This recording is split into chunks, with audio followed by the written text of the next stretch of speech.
Thank you for joining us this evening. I'm going to call to order the Newberg City Council business session for December 17th, 2018. May I have a roll call, please?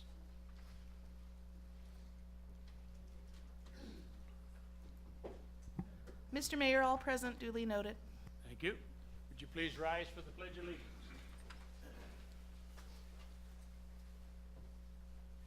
I pledge allegiance to the flag of the United States of America and to the republic for which it stands, one nation under God, indivisible, with liberty and justice for all. May I have the city manager's report, please?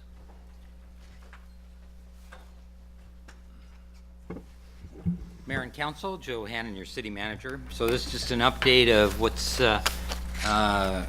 happened around staff in the city for the last 2 weeks. So you would hope that at the end of the year and Christmas that things would calm down a little bit. So they have a little bit. The big news was our emergency preparedness breakfast that was here in this room. We had 70 people, and so the mayor hosted a majority of our churches, and then we had academic George Fox, PCC, and others that came in here, and we covered what has happened over the last year of 2 community fairs, the really growth of the CERT program with classes here in town, ham operators, the grant for this building. It's not here yet, the grant's here, but the work to make this building seismically safe, because this is where our emergency operations center. And then we put a challenge, but also a carrot of saying that we want to now distribute our water filtration systems into the churches. I think we have 16 of them now. The goal would be to put them, still having city ownership, but in each of the churches. And so the churches, we just said, look, the deal with this one's pretty simple, that you agree to organize, prepare your own congregations, get it like an emergency preparedness committee, maintain a tree that you can, a phone tree where we know where your members are, so we don't have, or try to prepare for something like happened at Paradise, being not able to find people. And if you'll do those things and then agree that anyone that, if there is a disaster, anyone can come to your church site, then we can go on with partnerships. And the response was overwhelming. We've got a draft headed to Truman, just a real one-page thing that says, here, city, we'll put these in, we'll be your partners, and you agree to do those things. So we'll should have that in place within the next 30 days. We're also, and did Truman leave the room? So he's got some big news about the animal shelter, is that we're this close to finally closing that out. The goal is to have the transfer hopefully this week. We've signed all the papers. There's one hitch on an easement document that he's saying, but it's really been Public Works and Sue and the attorney that's put all this together, and I just, like I said, signed our side of it today, so that we end 2018 and they get into a new era with the Friends of the Shelter, having the shelter. We also met with George Fox. This is another emergency preparedness with all the 2,500 to 3,000 students there. That what happens if there is a Cascadia type event when they're here in school. So we've volunteered to help train, to be their partner, and they've got the message. They're doing some work already, but I think there's more things that we can do at Fox. And then we made the same invitation to PCC. Slightly different, a lot fewer students, more of commuters, but we'll get them taken care of, because if the bridges go down like we expect, there can be people cut off.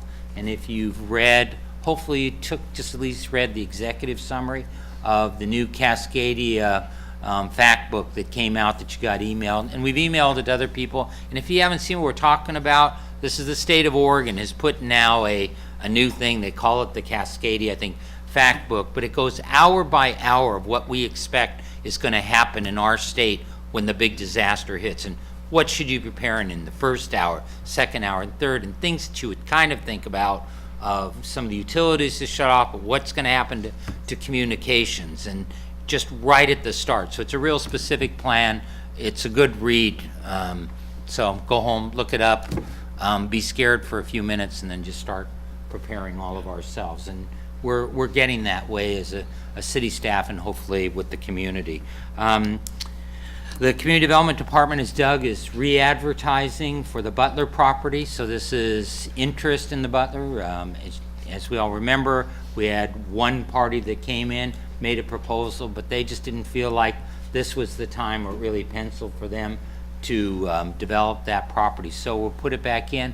Much shorter time frame. We have one or two interested parties that missed the first time around that said they would like to talk to us. So we'll put it out after January, and about mid-February. Yep.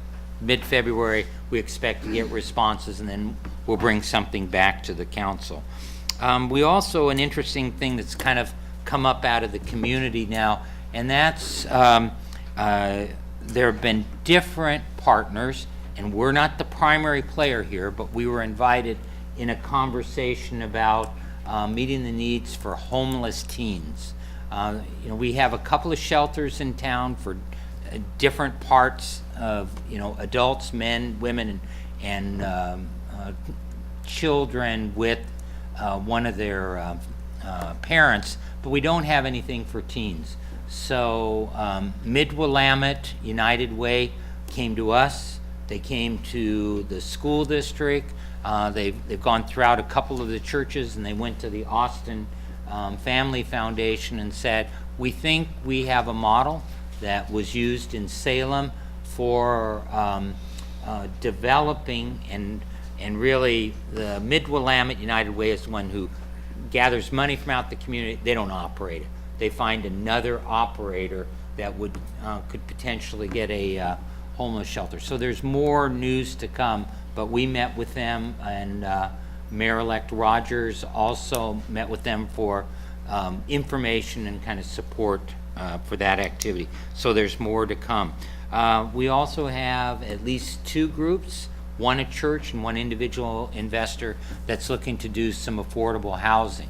And we already have the initiative with J.T. Smith and that. This is a separate group. So one of them we met today with Doug, and just kind of going down the road and encouraging affordable housing.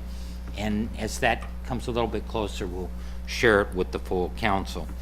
Then the last thing is that we ask that counselors, new and old, so if your term's expiring in January or you're continuing beyond January, the first council meeting in January there's not the normal business like we have tonight.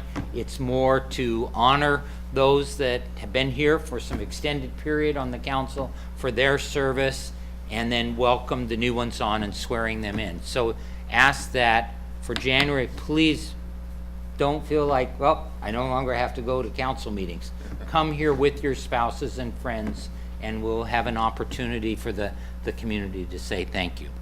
That's it, Mr. Mayor. Any questions or comments for the city manager? None appearing. We have some appointment. Scott, go ahead. Yes, on A little slow. I just wanted to give you an update. I attended that meeting having to do with the churches and that, and of course, probably everybody knows there is no church within a quarter miles of the Greens. So Roger, the head of our homeowners association, was here. He is going to be meeting with Don Clements and to see if they would be willing to take a water unit, and also with the college to see if they would be willing to do some housing and that sort of thing. And hopefully we can come up with a way that the Greens is now covered without not having a church. So that is something Roger's doing with the homeowners association. Thank you. Any others? None appearing. Then we move to council appointments. And I have before you, and I will make it as a motion, to consent to my appointment of San Espindola to the Housing Needs Assessment Project Advisory Committee with the terms beginning October of 2018 and ending in June of 2019. Pleasure of the council. Second. It's been seconded. Is there any further discussion? There being no further discussion, the question is called for. All in favor signify by saying aye. Aye. Those opposed, same sign. None appearing. The individual, you accept the appointment.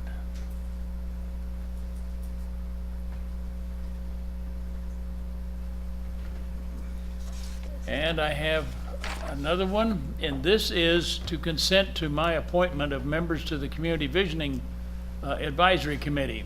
And so I will move that you approve my appointment to the following members of the Community Advisory Visioning Committee as Denise Bacon, City Councilor, Tiona Cage with George Fox, Leslie Carroll, an event coordinator, Sarah Hadley, a Newberg resident, Miriam Hall, a software engineer, Cirrus Ireland, a local resident and student, Patrick Johnson, City Councilor, Kate Jennings Gregory, a registered nurse, Julie Marshall, who has lived in Newberg for numerous years, Julie Martez Plancarte is the City Engagement Coordinator for Unidos, Suzanne Minahan, experience in collaborating with city governments, Joe Morlocks, Superintendent Newberg Public Schools, and Brandon Porter, self-employed real estate broker, and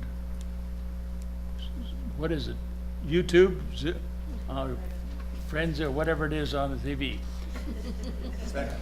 It has been seconded. Any further discussion? Call for the question.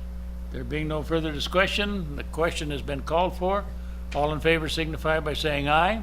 Aye. Those opposed, same sign. None appearing.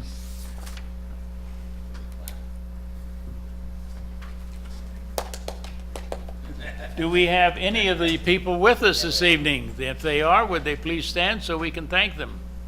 Do we announced? Well, very good. Thank you. Appreciate your willingness to service.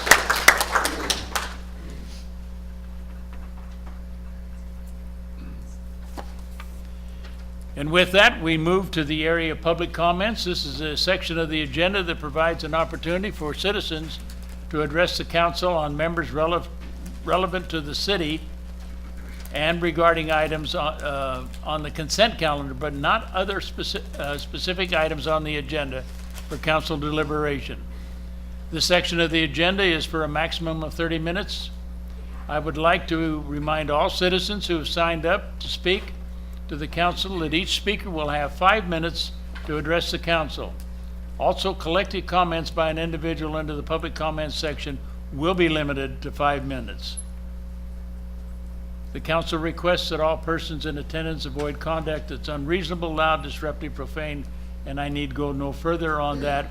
I will invite you to come forward to the desk. You push the button on the right, it turns the mic on, introduce yourself, and give us the presentation that you have.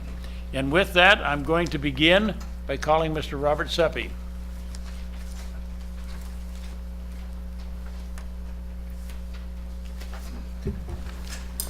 Good evening. Thank you all. Tonight I'd like to say just a few words to those whose terms are coming to an end. I've had many conversations with citizens in this town about the council, usually when citizens have a complaint. Yes, occasionally citizens have complaints. I've tried to point out two things to such people that I think is generally overlooked. First, in my experience, council members are working for what they believe is for the good of the community. Secondly, I point out that council members are spending a great deal of time towards bettering Newberg. It's clear that there are few in the community who are willing to spend such time. To Councilor Essen and Councilor McKinney, I would like to personally thank you for the time and effort you have spent trying to make Newberg a better place. I'm sure you won't be surprised if I say that I've had a different point of view than yours a time or two, or three. Nevertheless, I've never questioned your dedication or your intentions, and for that I thank you. And to the mayor, I'm only given 5 minutes, so I really can't enumerate all of the contributions you have made to the citizens, to the city, as the list is far too long. So I will just be brief. I thank you for your time, effort, and dedication to the city. You have set a very difficult standard for the new mayor. Thank you. Any questions or comments for Mr. Seppi? Thank you for your remarks. I appreciate them very much, Robert. Thank you. Just a thank you. Mr. Buddy Cook?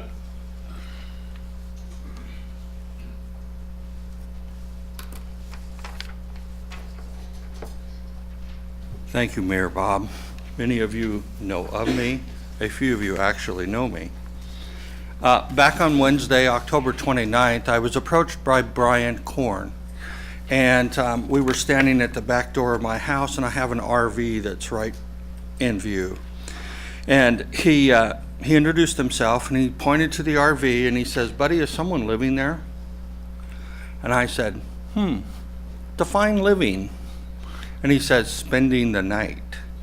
I said, "Well, yes, actually, there is someone that spends the night there." And he says, "Well, that's not allowed in the city of Newberg." And I said, "What's not allowed?"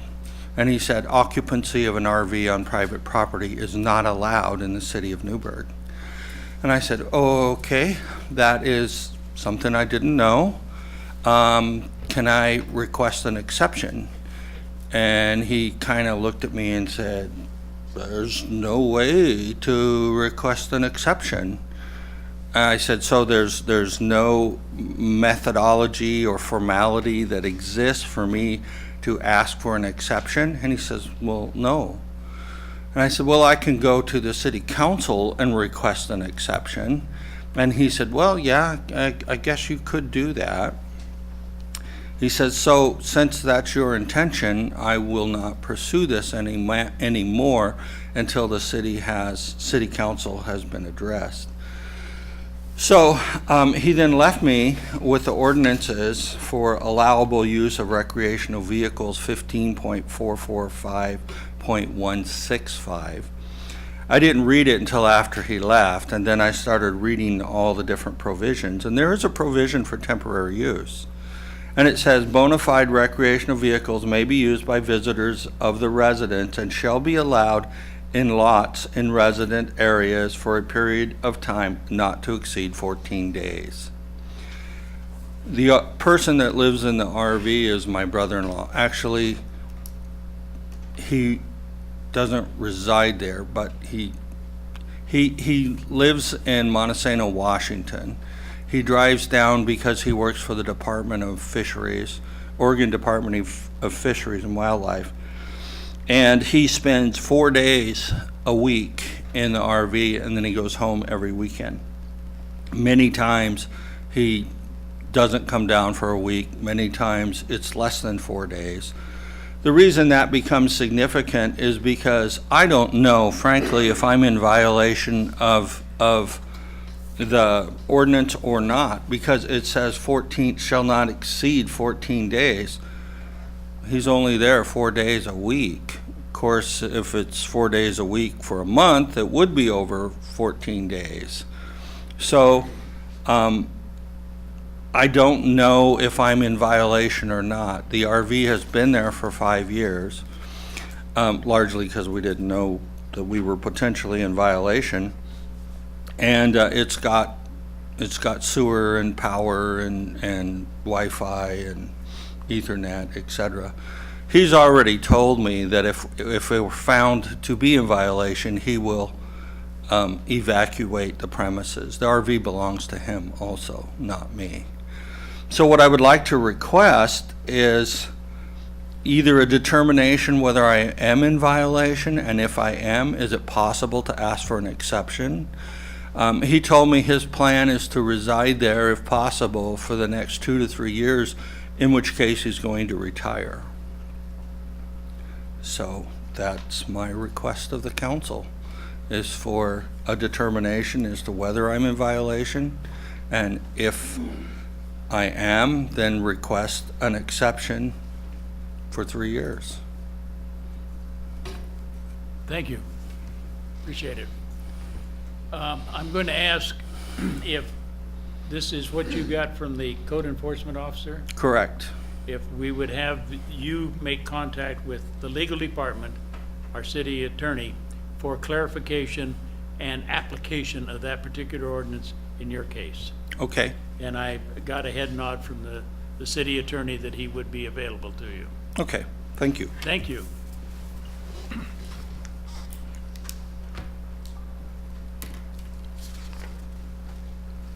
Mr. Todd Enzor, is that correct? Mr. Mayor, if I could defer and let Mr. Brown go. Well, I thought you said you wanted him to follow you. No, to proceed. All right, Mr. Brown, Mr. David, yeah. Mr. Daniel Brown, I have it.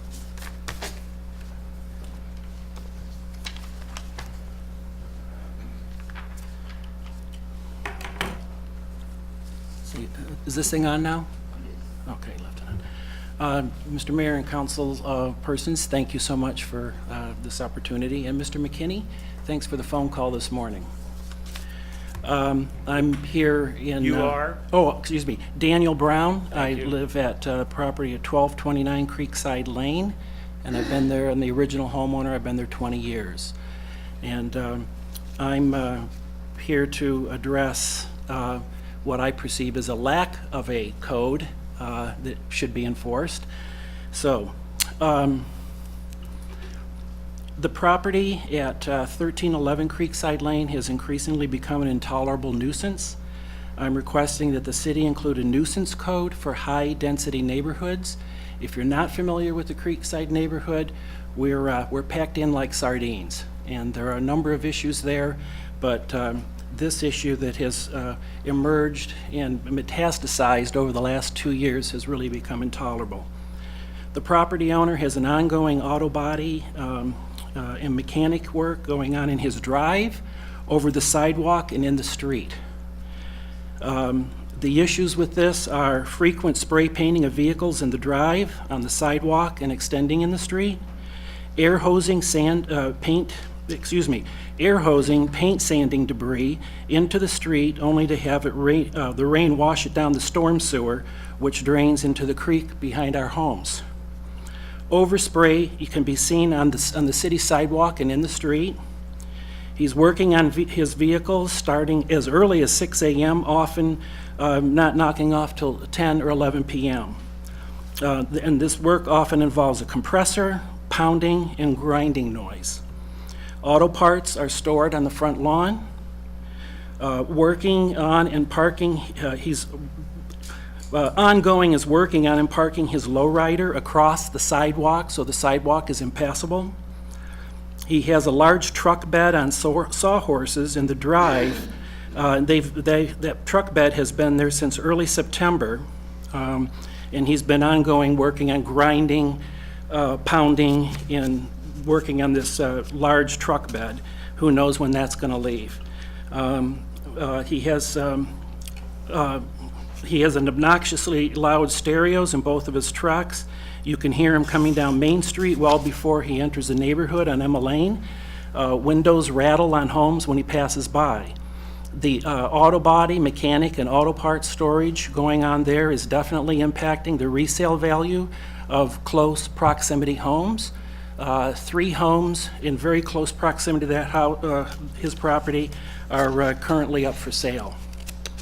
I filed a complaint with Mr. Brian Korn on July 17 of this year. While Mr. Korn agreed that the property is annoying, he found no technical code violation. I am confident that if any of you here saw the property and what's going on there, you would say this is not okay. The property owner is highly oppositional and is well known to the police. I have seen the police at his house at least 6 or 7 times, just to give you an idea of the sense of community this person has. And to put it in context, I've lived there 20 years. The police have never been to my house. It's been sad to see the decline of this once quiet neighborhood. I'm committed to doing what I can to see that this type of activity is not allowed to expand. There's a gaping hole in the city code compliance, and high-density neighborhoods need to be protected from auto body spraying and so forth in homes that are so close together. I park my truck over on Emma Lane when I see him taping out vehicles and getting ready to spray. I have photographs that I can give to you if you're interested in that, and I have some other documentation from Mr. Korn if you'd like that. Thank you. Any questions or comments for Councilor Baldwin? Thank you for sharing with us. Have you had a conversation with your neighbor around your concerns with this? No, I haven't. And that is because he's a very angry, hostile person. He has written on the side of his large truck, "Angry Mike's Chop Shop." And I did have a brief exchange with him, not an exchange. In September, I had called the police. It was about 10 o'clock on a Friday night. He had I didn't know it was his friend, but the city had painted the yellow no parking stripes on the curb, and there was a big truck parked right at this corner. And traffic is a major issue in this neighborhood. People park around the corners, they're blind corners, it's very dangerous. So I called the police to have them come out and get this car moved. The police came around the corner, he couldn't see the painted strip, so I motioned for him. I was unloading my vehicle. I motioned for the police to come up so I could point out where it was. Well, Angry Mike was out holding court in his front yard with a lot of people, which he does in good weather. And as soon as I pointed over at the curb, a profanity-laced diatribe was directed at me from everybody and him, calling me every name in the book you can think of. Then the next morning, when I was working in my garage, he pulled his lowrider right up in front of my garage and yelled in there, you MF. And you get to know him, go see the property, meet him. He's a very angry person. The police know him well, and I know what kind of a response I would have gotten. It would have been, MF you, keep your nose out of my business. There's a gaping hole in the city code. Please protect these high-density neighborhoods from this kind of stuff, because the neighborhood is declining. People are starting to sell their homes, and I spoke to the person across the street who just sold his home, and he said, yeah, we're moving in large part because of this. And these are really nice people, really nice people. But he owns the property, and they're just gonna be rentals, and it's not good. So I wanna do at least something to try to change it. And it's gonna have to come from code enforcement. This is not a reasonable person we're dealing with. I promise you. Any other questions or comments for Councilor McKinney? Would it be appropriate for a council who wants to view the photographs to be passed around? I can just leave them.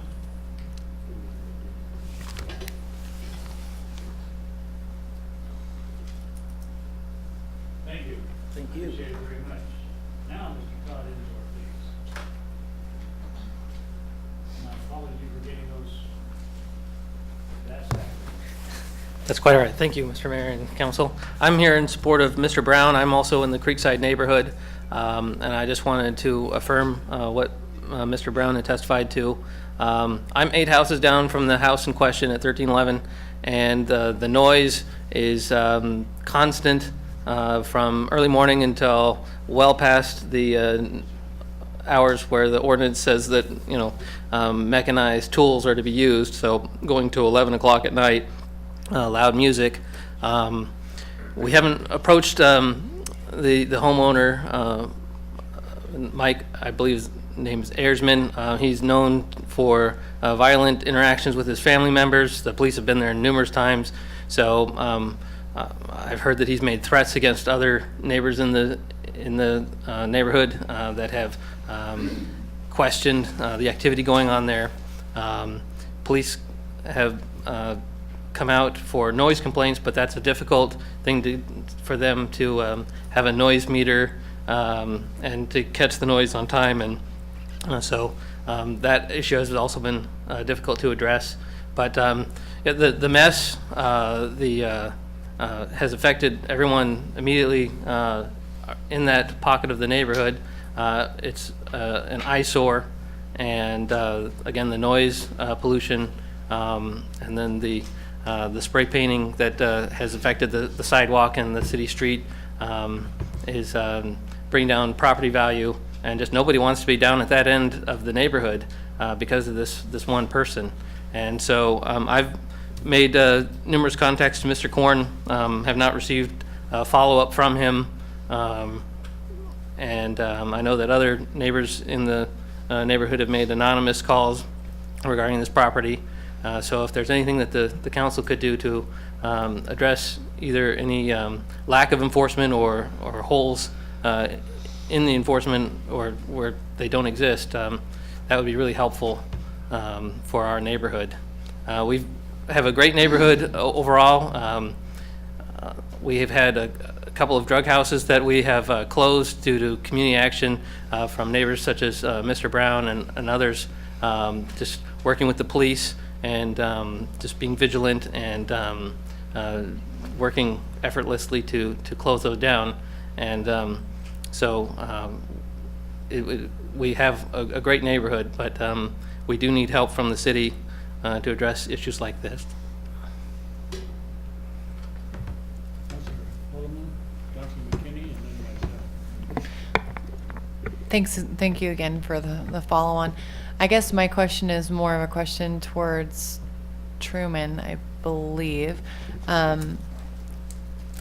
don't feel comfortable, I guess this is a comment as well, I don't feel comfortable addressing specific citizens in a public setting where it feels like it's a breach without the person present, with other people present, especially citing previous public safety issues. And I feel like this needs to be tabled and taken to code enforcement or some sort of other department outside of city council. Councilor McKinney? Mr. Mayor, could I just respond to that? Go ahead. So just a reminder, we're in the public comment section. This isn't the business decision section of the agenda, and I think the mayor, I probably stealing his comments on that. I will check tomorrow with Brian, the code compliance officer, about this, and I have both of your contact information from the paperwork that you filled out, and I can follow up with them once I know a little more about the situation there. Councilor McKinney? I can empathize that some people might become kind of uncomfortable in these kind of situations, but citizens of Newberg must be assured of the fact that they can bring anything to these tables and for discussion in terms of whatever it is. I encourage these gentlemen to come here this evening, be able to give voice to something that they have not been able to find satisfactory answers through normal channels. And so when it comes to this, I did not feel in any way inappropriate to invite Dan and other members of the community to be able to voice their concerns in the community that they live in. And I think that that's the general consensus of this council. You answered one of my questions. I wanted to know if Mr. Korn had been interviewed in relationship to this particular complaint. And Truman, you've assured us that you'll have a discussion with him tomorrow. I wanted to ask the chief of police, Chief Casey, are you aware of this address and some of the concerns that this particular neighborhood has faced, not only in this particular predicament, but also with drug houses in the area before? Well, I am familiar with the prior drug houses in the neighborhood and some of the issues going on down there. I am not personally aware of the situation here. Obviously, our patrol staff and the sergeants who respond to these calls would be well aware of this situation, but we're obviously willing to work with you guys and do what we can do to mitigate these issues. Thank you, Chief Follow on, Casey. please. Follow on? In terms of this particular concern, does this particular address have a business license to conduct these type of affairs? Or is that an unknown, or could that be determined, Truman, if there is a business a license for this? I know that spray painting a vehicle and some of the other things would be well outside the normal parameters of conducting business, because children can breathe these fumes. Jay is probably real excited to know that this I&I is going down the drain and emptying into the creek behind neighbors' houses. Is there a way to determine whether or not there is a valid business license, and whether or not these people are operating their business within the confines of safe practices? I'm concerned about the children that have to live in this neighborhood as well. Could that are those facts determinable? You're addressing the city attorney? Yes. Thank you. Yes, but I'm not here tonight with my iPad. I understand. But, yeah, But tomorrow. that information could be passed on to us. Yes. To here, and I saw Dan's hand in the back, whether or not he had some additional information that would be pertinent to our discussion or not. That would be up to the discretion of the mayor, Dan. Whose hand? Dan's hand, Mr. Brown's.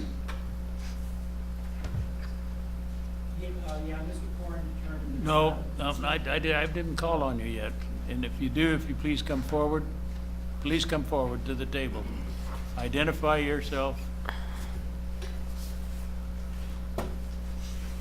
Daniel Brown.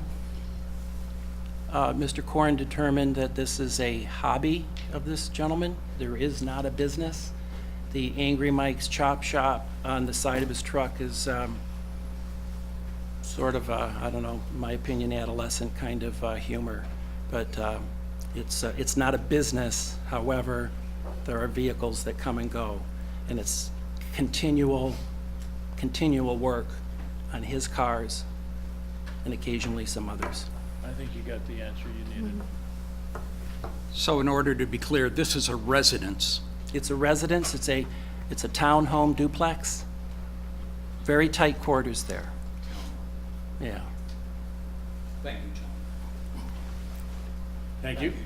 That was my question. Is the individual operating a business? I think I've got that basic question is before us. Councilor Bacon. That was one of my questions, but the other question I have is, there has to be some sort of, if you were running a business, there has to be some environmental standards that we have to have. So even as a hobby, it would seem we would still have to follow those same if we're, running runoff of metal and paint into the creek and Ventilation. yeah, and who else is breathing it? There seems like there would be something that we could work on. I don't know how we control other businesses, and we wouldn't allow it if it was a business, right? If you were running a body shop, you wouldn't be allowed to just run paint and metal into the creek. So if it's a hobby, you shouldn't be able to either. So that was my only other thought on that. Thank you. I appreciate it very much, Mr. Enzer. Thank you very much. Thank you for coming forward. Mr. David Wall, please. Mr. Wall asked that we be handed out 2 pieces of paper which were distributed to your desks earlier, and I will allow Mr. Wall to explain what he is having had hand out. Thank you, Mr. Mayor. First, there's a couple of ceremonial matters since the last time I've been here several months ago. Who is talking to me? David S. Wall, sir. Thank you.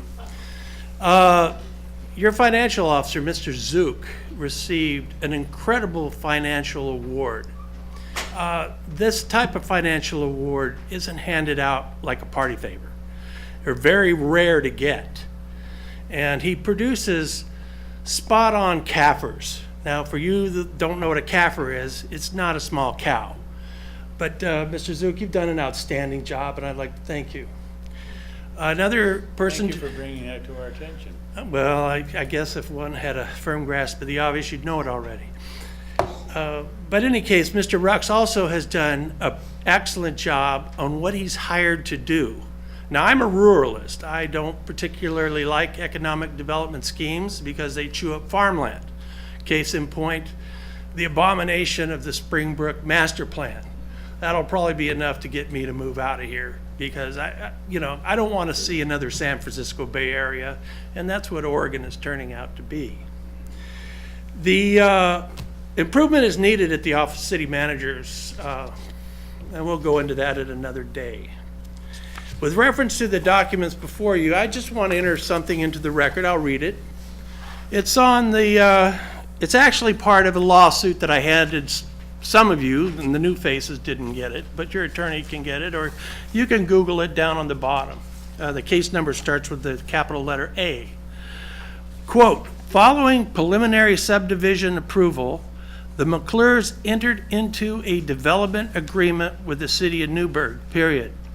Under that agreement, the city agreed to extend water services to the properties, and the McClures agreed to develop the properties with roads, water lines, and sewage facilities constructed according to city standards and/or to support annexation of the properties to the city, period, close quotes.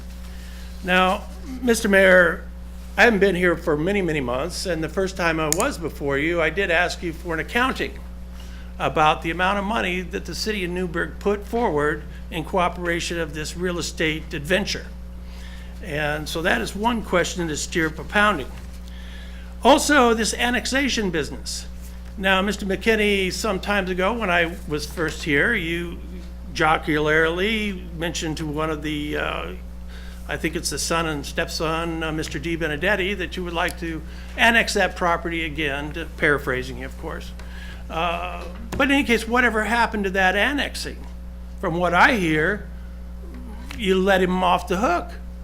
I mean, you had a tremendous amount of property out there with property taxes and municipal service fees that you squandered, not you particularly, but the councils that were back there that did it at the time.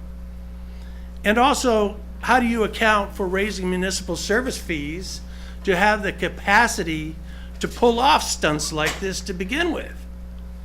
So there's still a lot of shenanigans going on. And by the way, shortly after this little lawsuit, well, actually this was an appellate division decision, and this is exceptional because if he would have had a better lawyer, he would have gotten over and gotten his project, and he'd be a multimillionaire, and you'd be getting a lot of money from taxes and what have you. But somebody, and it's not me, screwed up really big. And it was an elected person and/or persons, unknown to me at this time. But Mr. Mayor and Mr. McKinney have some working knowledge of this project. I think it was reasonable for me to come in the last meeting of the year to raise my concerns, how much money was wasted, not only on the project itself, but on letting the property owner off the hook from annexation. And there's some water lines out there that I think the Newberg ratepayers had to pay. Because how do you justify seeing a water main out there on 99 West, right in front of the property, which is in Yamhill County? So you can figure that one out. The other document is the Yamhill County informal meeting tomorrow. And we look down that our tireless mayor is going to be appointed to a 3-year term on the Parkway Committee. Congratulations on that. However, even though there's been at least one person in here that has commented on congratulating all you folks that are on your last tour of duty here and all the time you spent and all that other glowing business, make no mistake, I'm not one of them.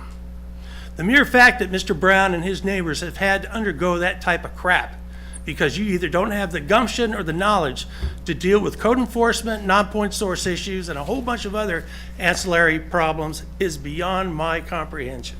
Thank you and good night. Any comments or questions from the council?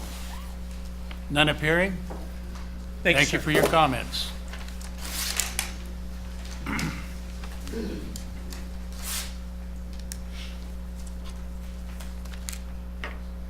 That concludes the public comment portion. We now move to the consent calendar, and I ask the pleasure of the council regarding the consent calendar. Councilor Corey? Yes, Mr. Mayor, I make a motion that we approve the consent calendar. Second. It's been moved and seconded to adopt the consent calendar, or approve the consent calendar. Is there any further question, let me finish. Is there any further discussion? None appearing, the question has been called for.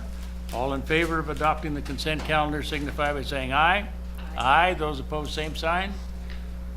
Motion carries.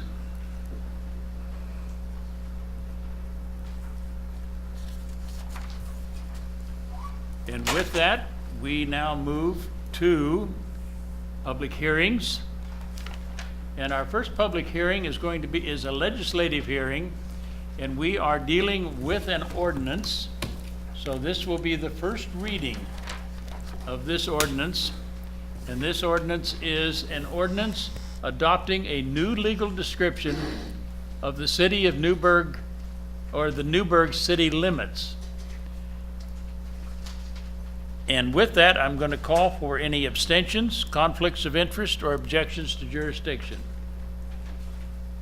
None appearing. This is a legislative hearing. I will call on staff for their report.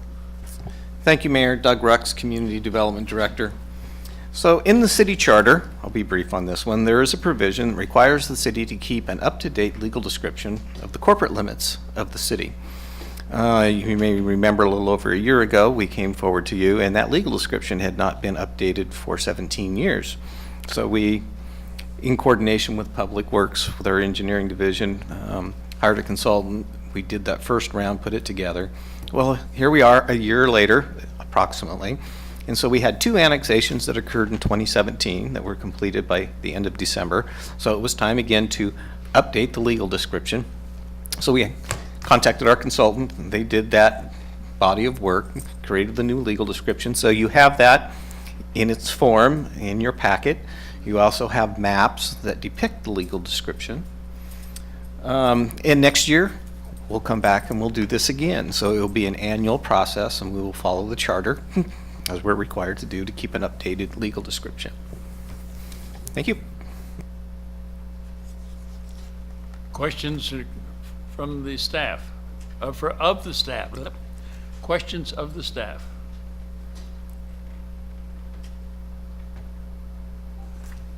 I have nobody signed up to provide any discussion with us, so I'm going to open and close the public testimony, oral testimony. Have we received any written communications? Mr. Mayor, we have not received any written communications for this ordinance. All right. May I have a summarizing statement from the staff, please? Thank you, Mayor. Doug Rux again. So staff is recommending that you adopt ordinance number 2018-2841.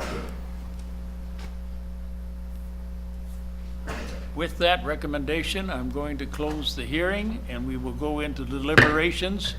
But before we go into deliberations, this is a first reading, and the chair would entertain a motion to waive the second reading if you wish. Councilor Bacon. Mayor, I'd like to make a motion that we waive the second reading. It's been moved and seconded to waive the second reading. Is there any further discussion?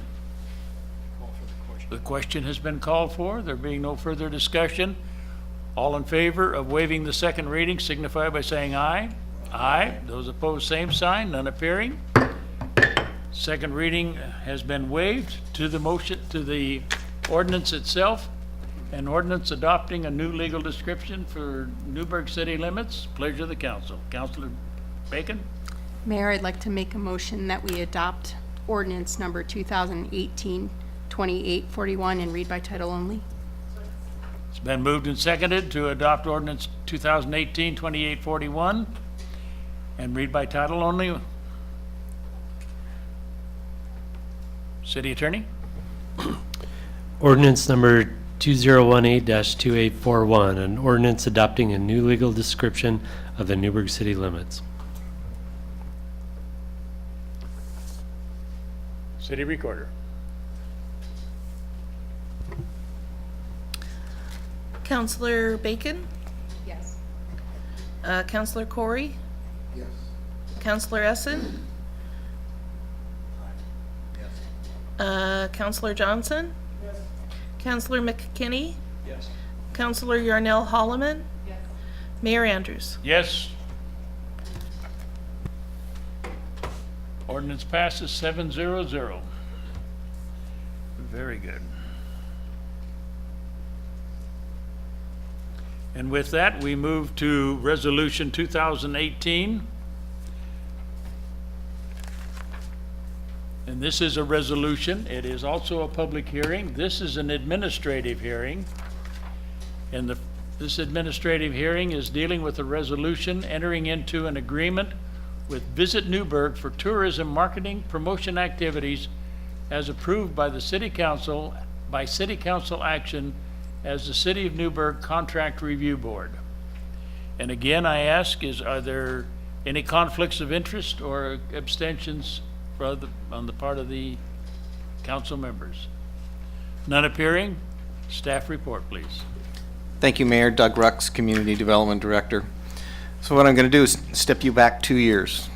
So in December of 2016, the City Council formed the Transient Lodging Tax Ad Hoc Committee. There were a series of charges that they had. One of those was to develop and come back with a recommendation on a permanent organizational structure to promote tourism within Newberg. The committee has worked for 2 years discussing what that organization might look like, or that permanent structure. They came back in front of you for work sessions in 2018. On August 20th of 2018, there was a resolution, 2018-3436, that was brought forward to you, which outlined the approach to create that permanent organization. That organization we have generically called Visit Newberg. It's modeled after the McMinnville program, where they created Visit McMinnville. We actually, Visit McMinnville was gracious enough to provide us all of the documents, as well as the city of McMinnville, about how they went through that process of creating that organization. So we were not creating something from new. We were borrowing from another community and then adjusting and modifying to fit the Newberg approach. There's lots of information that's in your RCA about the background and history, and I don't want to get through into all of that. I think it's really more important to talk about the fact that you're operating as the contract review board, and so this is exempting from the contracting rules to provide a contract to a single entity. And so there are findings that are in your staff report that respond to the criteria that are listed in the municipal code for that. Briefly, what does Visit Newberg look like? It would be a separate organization. It would be a 501c6. We've actually engaged outside legal counsel to help establish Visit Newberg by filing the articles of incorporation, hiring the accountant that they need to set up that process. There was a TLT subcommittee meeting for bylaws, where we worked through bylaws. Again, we used the draft template from the Visit McMinnville model, made adjustments accordingly. We'll get to that later in another section of tonight's discussions on transient lodging tax. The agreement itself is a 3-year agreement. It establishes kind of a 2-step process, and that is kind of in the first 6 months. And so we're anticipating Visit Newberg will get its articles formed, when we deal with another action, a recommendation on the board members for that, is that they would get that work done in January, early February of 2019. They would hold their organization meeting. They would elect the board members. They would also then identify and elect their chair, their vice chair, and their secretary treasurer. At that point in time, then they have the obligation to work through a draft set of bylaws that have been prepared by the TLT committee as a jump-off point, so they're not starting from ground zero. Again, this is similar to what was done out in McMinnville. They would need to go through the process of recruiting for an executive director. The financial numbers, I wish I could give you an absolute rock-solid number, but we have to deal with a little bit of flexibility. What we've looked at in 2019-2020 is that Visit Newberg would have about $323,000 of transient lodging tax funds that the city collects, that through the agreement would go to Visit Newberg and be paid on a quarterly basis.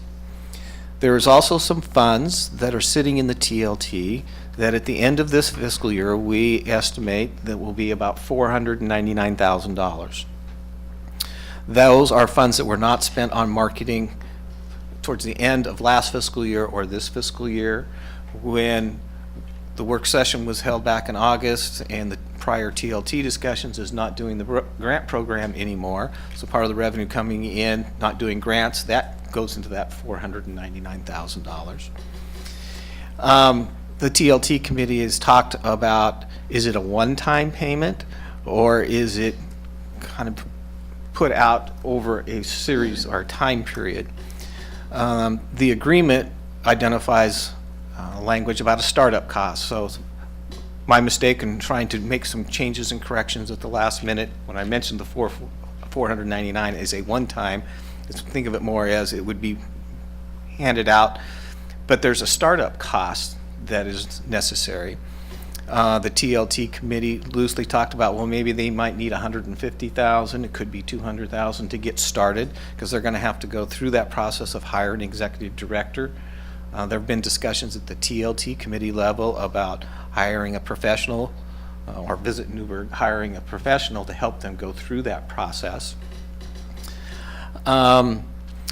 In the first 6 months, the agreement has some dates that are outlined about certain things that need to occur. I need to be very clear on this one. Those dates are subject to change and modification. That's why we put in the resolution substantially in conformance with, because we know that there's been a lot of discussion about, well, these dates are really tight, can they really meet these dates or not?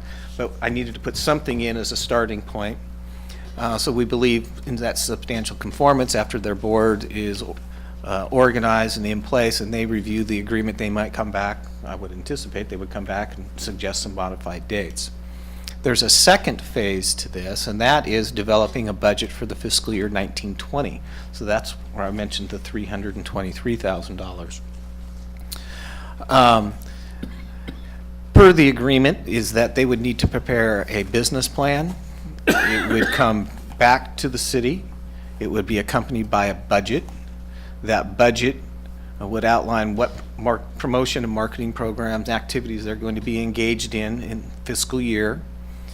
The council would then review that, and as we've done, I'll use the chamber as an example, there's a resolution that the council adopts to say yes, that they agree with this, and that sets the stage then for Visit Newberg to be able to get the funds. As I mentioned, the agreement talks about, identifies paying out on a quarterly basis, so it's not giving $323,000, it's giving roughly $80,000 to $85,000 a quarter over the course of that fiscal year.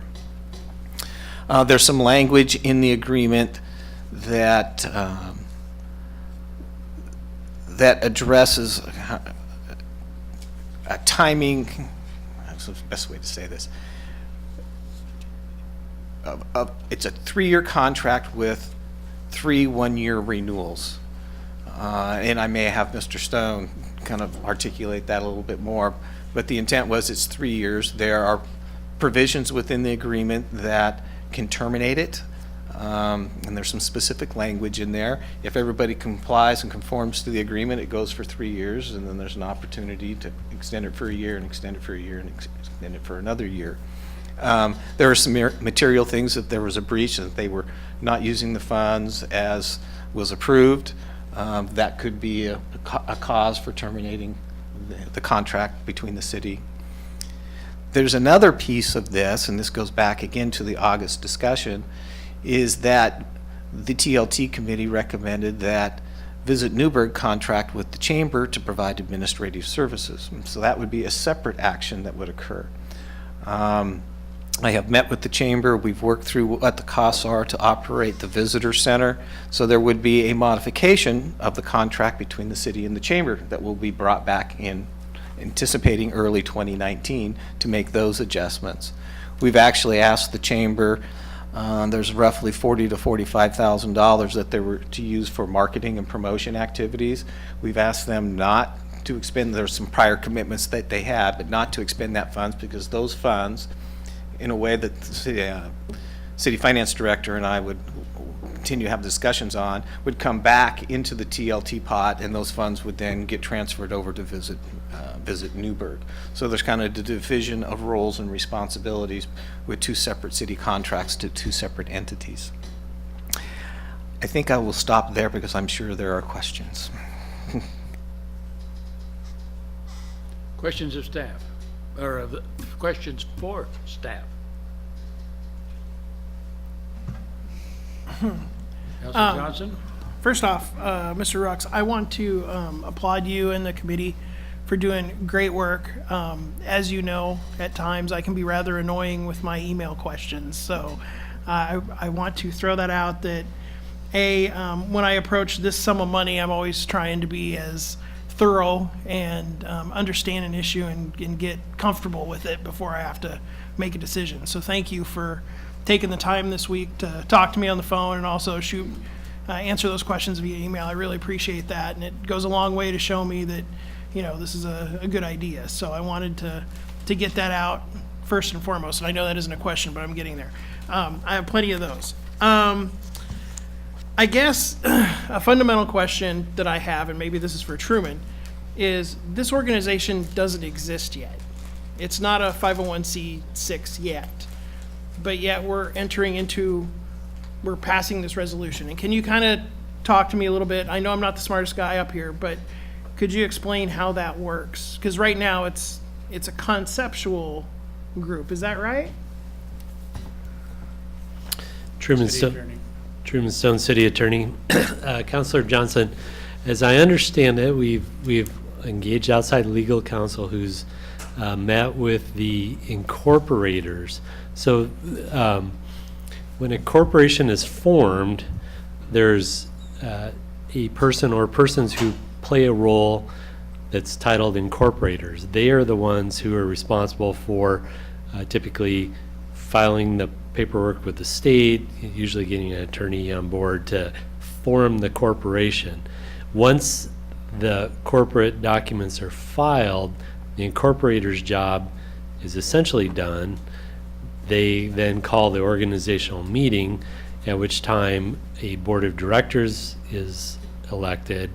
They then would ratify on behalf of so the corporation can't act until you have a board. The board then would typically ratify the acts of the incorporators, thereby everything that they did on behalf of the corporation is now officially a corporate act. The resolution, as it stands, is authorizing a future agreement, but clearly we can't enter into a contract that's not yet, with an entity that doesn't yet exist. So this would give the city manager authorization to enter into that contract at a future date.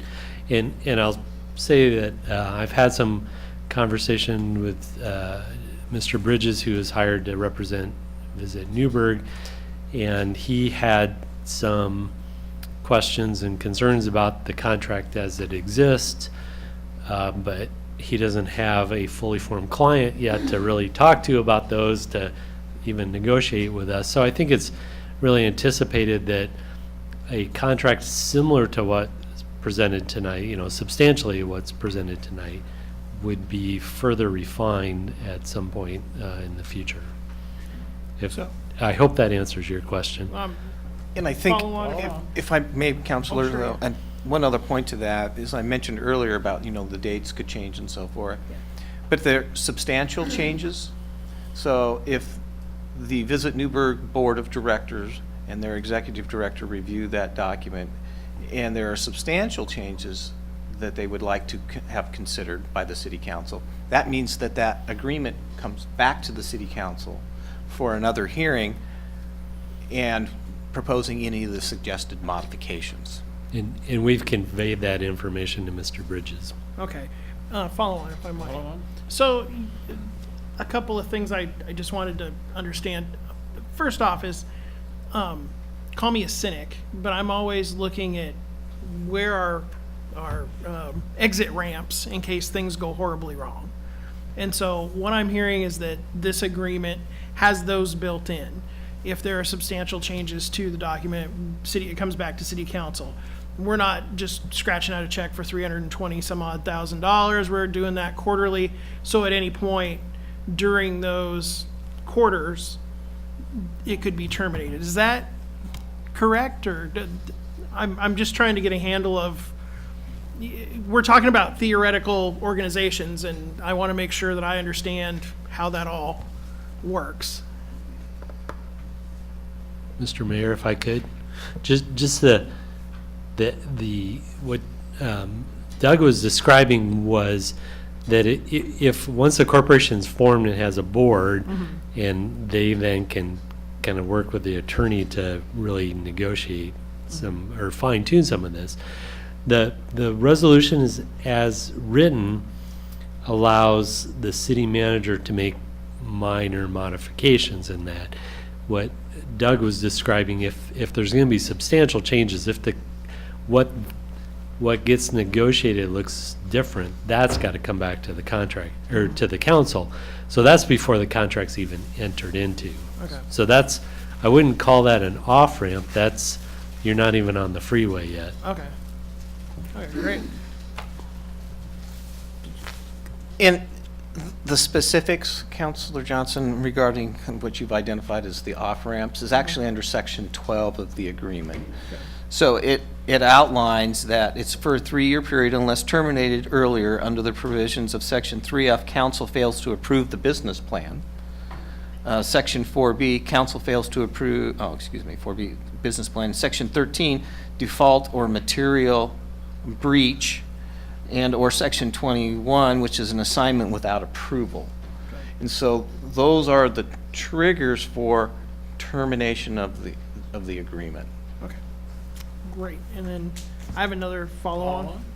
I also was curious about the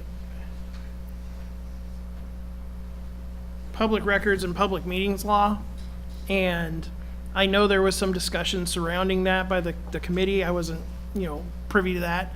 I was curious if you could walk me through, as a former journalist, I'm always interested in sunshine and public records and public meeting. Is there a reason we're not requiring, just have language in the agreement that says they'll follow Oregon public record and meeting law, since their major funding is going to be public dollars?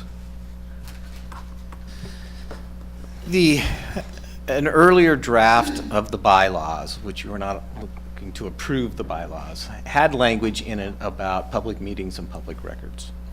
In the discussion with the bylaws subcommittee and with the outside counsel representing Visit Newberg, that language was proposed to be changed to say to follow state and federal laws related to 501c6 organizations.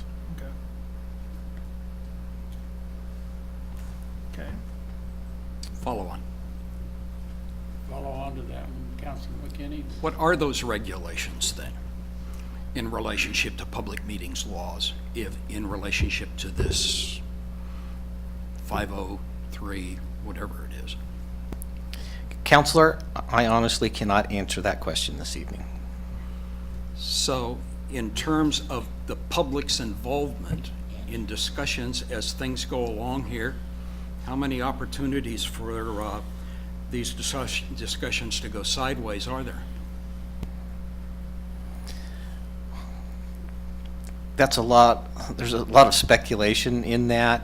I mean, passing an agreement in the form that it is in, and Visit Newberg reviews it, and they identify some what we consider to be substantial changes, again, we'll bring that back to council.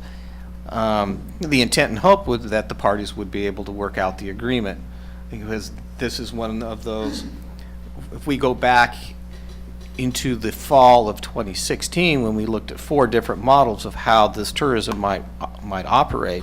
So one of those was an independent organization. A second one was contracting with the chamber.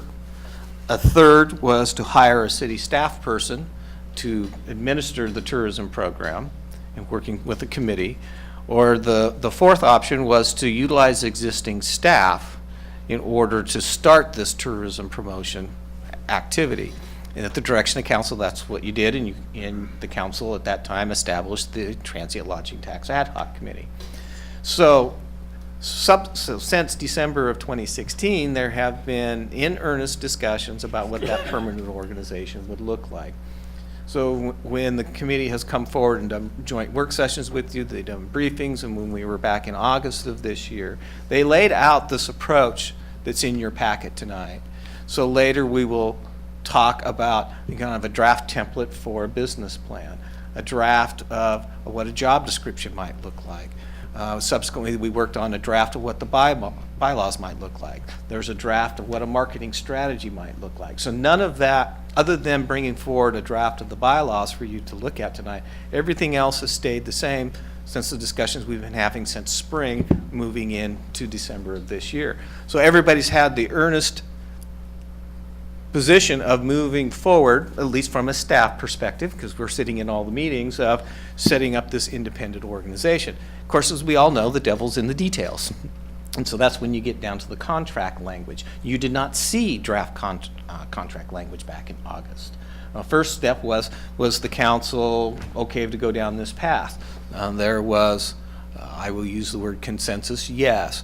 So that put myself to get the proper documents, work with the TLT committee in order to prepare a draft of what that agreement would look like. So, Counselor, the 13 members of the TLT and the 2 ex officios who have been attending those meetings and the council, everybody's been nudging this direction towards an agreement. Yeah. Thank you, Mr. Mayor. And I apologize, council, I'm just trying to get comfortable. The other question I had about, and I know the dates for the timeline are movable, between the time that this goes into effect and an executive director is hired,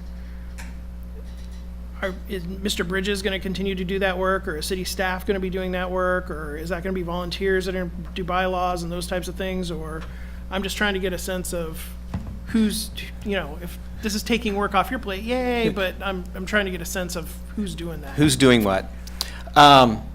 Visit Newberg, articles get filed. They have their organizational meeting. They elect their board. They elect their positions within that board.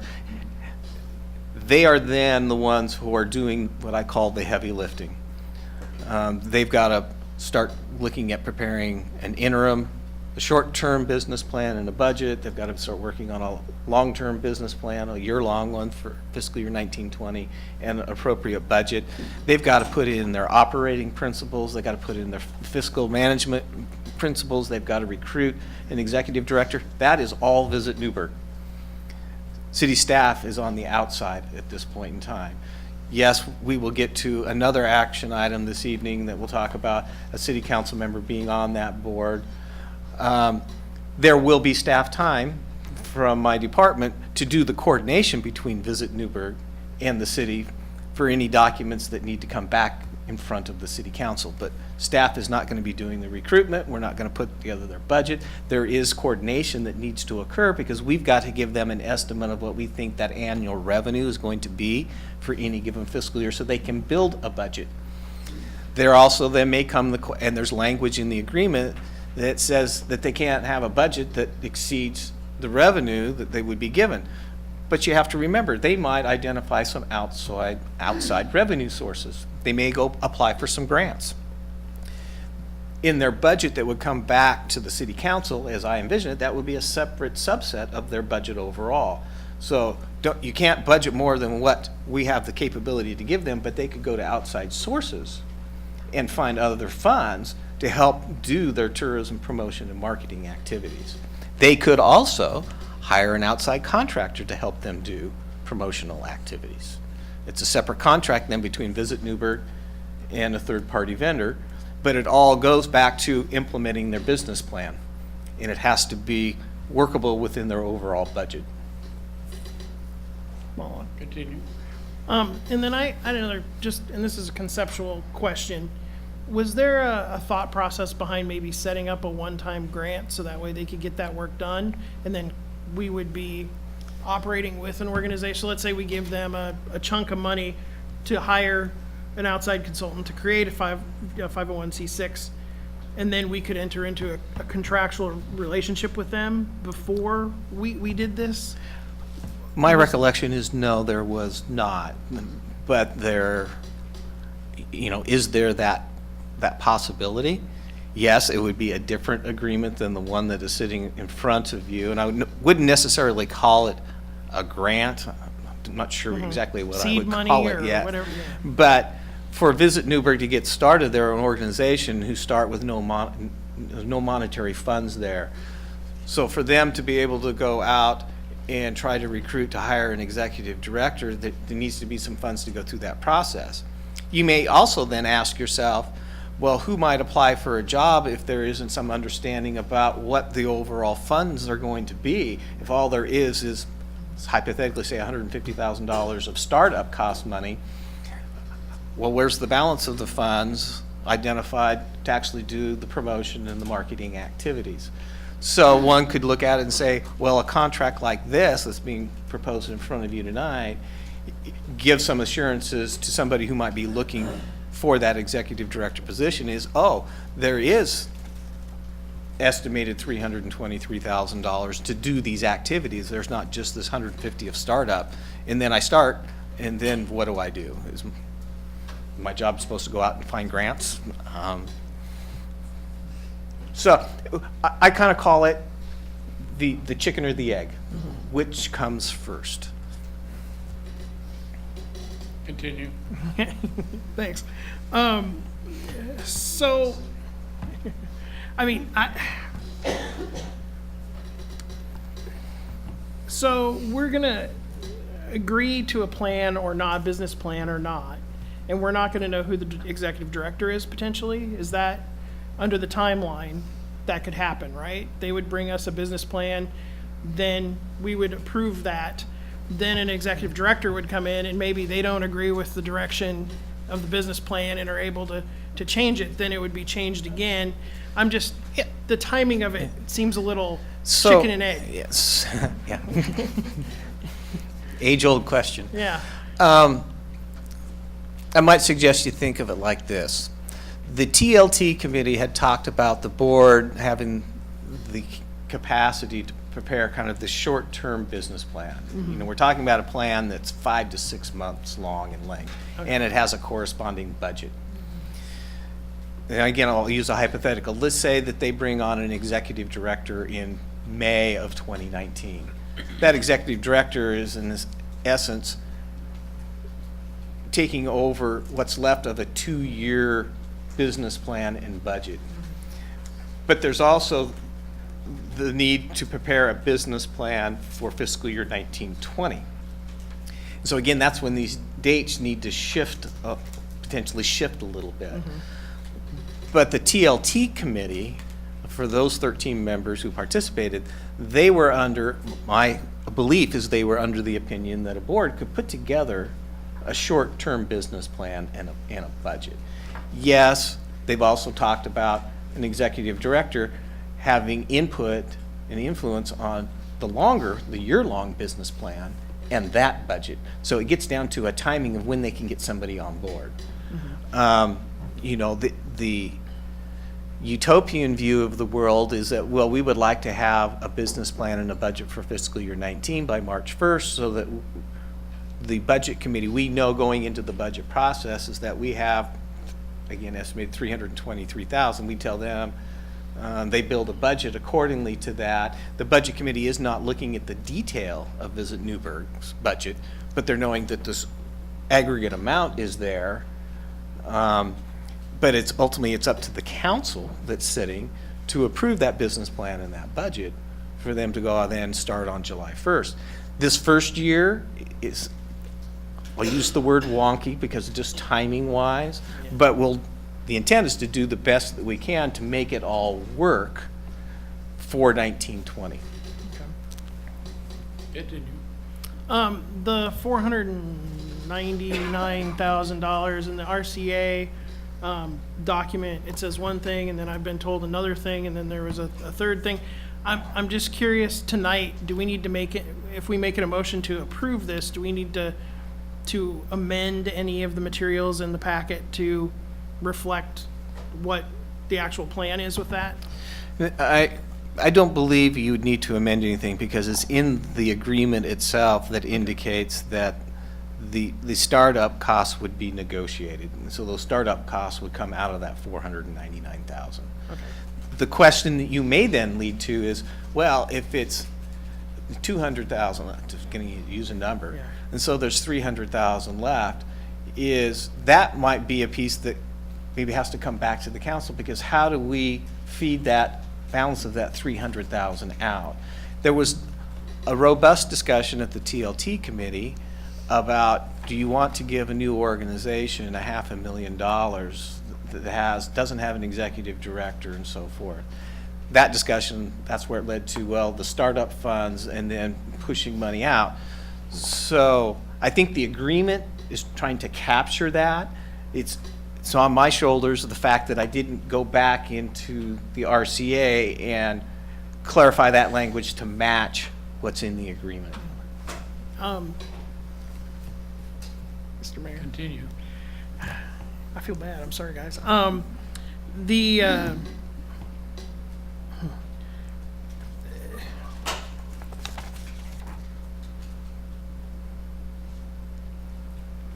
You know what, I think I'm just gonna stop there. So, I think, was there, I read in the materials that, it seemed to me that the Chamber and Visit Newberg are linked and there's going to be an agreement. What happens if Visit Newberg wants to split off? Is that something we need to be involved with in that relationship? Or is there a way that we can open that up a little bit to where if they want to become like a downtown coalition with their own office, that can happen? I'm just thinking of like Visit Bend and even I think other DMOs have their own spaces. I believe that is actually an issue between Visit Newberg and the Chehalis Valley Chamber of Commerce. Yes, the TLT recommended, and there have been discussions between the TLT committee and the chamber about the chamber providing those administrative services. That's a contract that those two entities need to negotiate amongst them. The length and the terms of that contract is not the city to be in the middle of. That's between these two organizations. Okay. Great. With that, I think I'm done. Follow on, if I may. I want to follow along on the answer, and I'm a little clouded here. I'm looking on page 3 of the findings, page 3 in the findings. The estimated contract price or cost of the project, if relevant. I don't understand if relevant. Then the findings saying the contract price is $353,063 in the fall of fiscal year, but there will be a one-time lump sum amount of unexpended funds of $499,663, which will be provided to them. Well, I just heard you say that no, and I'm confused here. Because if we go in here, we're adopting these findings, are we not? Yes. All right, so what is that finding telling me? We could go back and modify that finding to reflect what's in the agreement. Because okay, thank you. That's a good answer. Councilor McKinney. I'm glad that you've left an avenue open to you to be able to change some of these things here. For new councilors coming onto the floor, one of the things that you're going to be tasked to do is that you're going to be reading for the findings. Now, when Denise and I had our first meeting. Our first packet was 825 pages.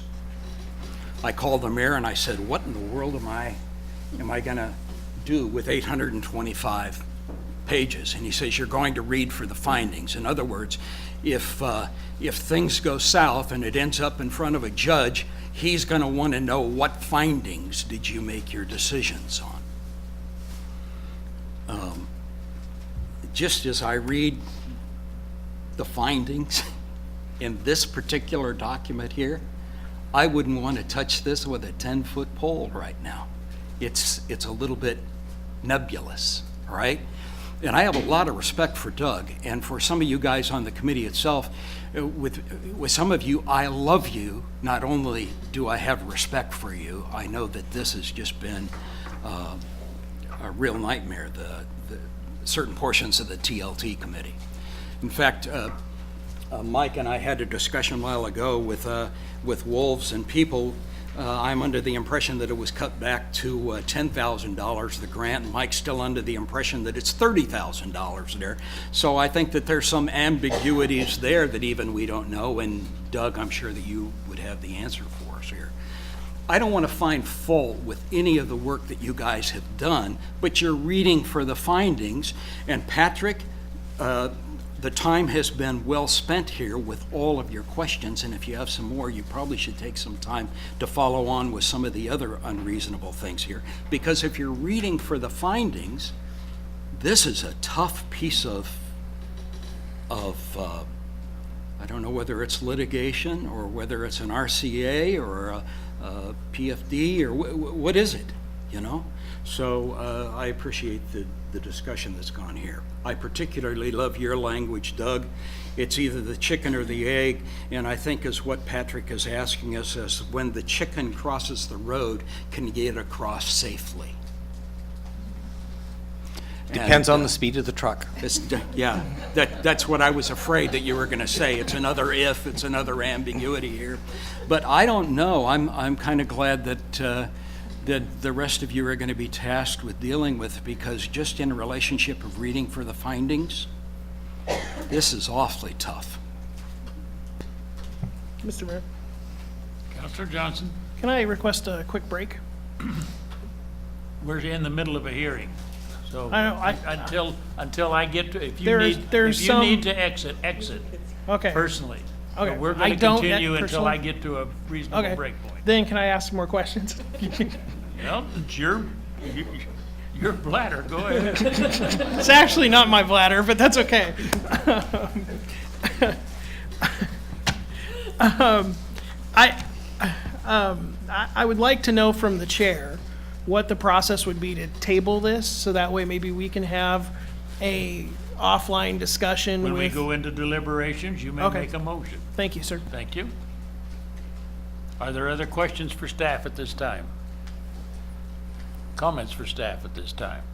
With that, then I'm going to move to the public testimony portion of this hearing. And there are some people that have signed up that want to talk to us about this. And I'm going to invite them forward, and I admonish or ask that they keep their comments to 5 minutes. And when I call their name, if they'd come forward, push the button on the right, identify themselves, and share their comments with us. And with that, I'm going to call on Mr. Dennis Lewis.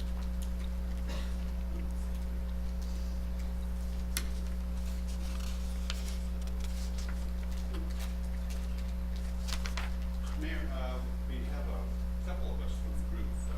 I guess. Well, I have 3 people signed up that want to speak to me. Could we all come up and answer your questions?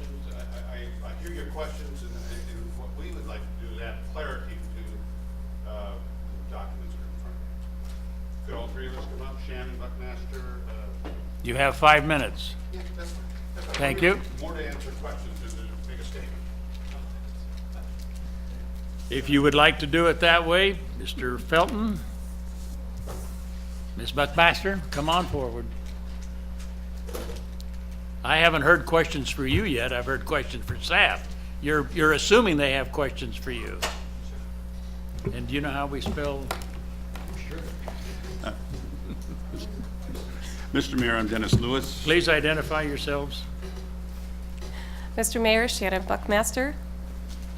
And Rob Felton. Now, we have procedures here. There are one of you that says you're in support of this. There's one of you that has nothing, that hasn't said whether you support it or not. There's another one that said they're undecided. So what kind of a group do I have here in front of me? If I could offer first, Mayor and City Councilors, I fully recommend Mr. Ruck's recommendation to the council. I don't have a presentation offered because he was so thorough in his presentation, and I was briefly made aware that Councilor Johnson had done due diligence, and I assumed that the rest of the councilors would follow suit. So I simply am here as a resource to help clarify some of the questions that were presented before we came to council this evening, so that I'm simply offering myself as a resource. We are taking testimony, and I have one person that wants to testify that they support this. I have one person that hasn't identified whether they support it or not. And I have another one that says they're undecided. That their testimony is they're undecided about this. So tell me, how are you going to proceed on that, please? I think I missed a box to check. Say again? I think I missed a box to check, Mayor. I apologize. I'm here to offer myself as a resource, but I can't speak for either of my presenters. And I'm here as a resource, fully in support of this initiative. No, I'm Rob Felton, and I support this. I did not check that box. Ms. Buckmaster, do you support the or not? I fully support Mr. Rux's recommendation to the City Council. All right, well, that's not what I've been given, so we'll go from there. So, back to Mr. Lewis, go ahead and kick it off. City Council, I would very much like to ask you to please present your questions to us that you might have some concerns over. I'm in full support of this. We have worked 2 years to get to this point, and we want to make sure you're confident and comfortable with what we are putting forward works. As you know, this is a opportunity for our community to express itself in the larger world of marketing. And the whole concept here is about how we get our message out and our word out, and what we're trying to do is make sure we're responsible to that. If you'll look at the slate of people that we've put forward as a governing body, we have done a lot of work on making sure that a good percentage of the people that have been working on this project for the last 2 years are on that board, and a couple of additional people that we recommend that have direct marketing or direct tourism credentials. So from there, really, unless you'd like to add something, Rob, or Rob Felton, I did want to address the public meeting law question, and I think basically it'd be very similar to the way the chamber operates, in that you have a contract with the chamber, and the chamber is not held to public meeting law in the same way as a city committee. It's a contract with that entity. Every year, it becomes public when they report and the discussion happens. It's very public at that point. And frankly, I also suspect any meeting that would happen would be open to the public in some manner anyways. But it wouldn't necessarily have recordings, nor would it have to have the same public notice. If I could also add, this is a starting point, and we've worked very diligently with the city to include several opportunities for amending the practice, the policy, for revising how we continue to move forward with this. I encourage the council to consider that if we don't start somewhere, we simply won't start, and we'll be in the same place 1 year from now. It's better to have an imperfect model with the opportunity to revise as we learn our mistakes and our blind spots and our limitations than it is to wait for a perfect plan. We simply won't have that with so many variables. We don't know who the executive director is. As of this point in the evening, we're not certain who the board of directors comprises of. We're not even certain the exact dollar amount of the budget. We're simply doing the best with what we have available now. It's a process of stewardship, of reevaluation, and pivoting when we need to do so. So I just encourage you to remind that this is a launching point, not the finished product at this point. Councilor Johnson? Couple of questions. Rob, where I would, or Mr. Felton, I'm sorry. We've known each other too long. The difference between the chamber and this organization would be, with the chamber, we have a contract, and the majority of the chamber's money is coming from dues and other sources of revenue, whereas in this case, the sole revenue would be public dollars. Visit Newberg would be funded by public dollars. It's not like you're going to be charging membership fees to be a member of Visit Newberg, and that's going to exceed the $300,000. So my question there is, Councilor McKinney asked what the rules were for 501c6s. Would you know, just broad brushstrokes, what those are, just so we can be a little more clear on what the rules would be for like somebody wanting to come and testify or somebody wanting to know what's going on? I'm going to pass it on to. Okay. Councilor Johnson, I don't have the exact law memorized, but the chamber does operate as a 501c6 organization, and we do have ex officio positions on our board of directors that would include City Manager Joe Hannon. I believe you are also appointed Mayor Andrews as an ex officio. Not on your board. Not on my board. But we do have city officials who are present, and without knowing an exact law to quote, we're not required to give public notice. We do publish our minutes. We do have the consideration to enter into executive session. When we do so, we do have to dismiss public employees from the board meeting out of respect to public law, but this is something that we genuinely considered as either, you're right, there it is public funding coming in. It is also a very particular tax. It's not a tax that's assessed to the general population. It's very specific to the business who have a vested interest in the use of those funds. So that may alter the perception of public funding, and I'm not saying that I certainly want to bring this conversation behind closed doors, but there is a precedent set, there is due process, and with the exception of the executive session, which we particularly preclude city officials so we don't risk that reputation or that transparency. We make all of our minutes public to our membership and to anybody we hold a contract with, including the city of Newberg. Okay, thank you. I would like, if we are going to table this tonight, I would like to see those rules in a future packet, if that's possible, if we do table. I just wanted to get that on the record. I also had another question for you guys. Can you talk to me a little bit about the decision to, the chicken and the egg discussion? Why we didn't go at this as a grant to get it started, get the 501c6, get that all set up, get your board on there, and then come to us with a contract, and then go out and ask, and recruit. Why didn't we? Was that considered? And can you kind of walk me through why you went with this model? Well, we are concurrently doing exactly what you just asked, and if you kind of look at what the progression of the organization has been, is we are poised to look for a director, but we have to have your approval for this plan to go forward and do that. We have kind of identified what we feel are appropriate funds to do that out of the TLT funds. We have been very responsible to the dollars that are there to make, knowing that, that the, not knowing, I guess is a better way to say it, not knowing what our end goal would be, but once we've adopted this model, we've taken advice from our neighboring communities that have gone through this dilemma. Menville faced the exact same issues that we're facing today, and they've survived quite well, and they've done a good job of come alongside of us and saying that they would be with us to kind of help us through the process. So I hope that adds to clarity. Another thing that I might mention, I'm going to back up just a little bit. You mentioned the tax dollar being the primary push on this.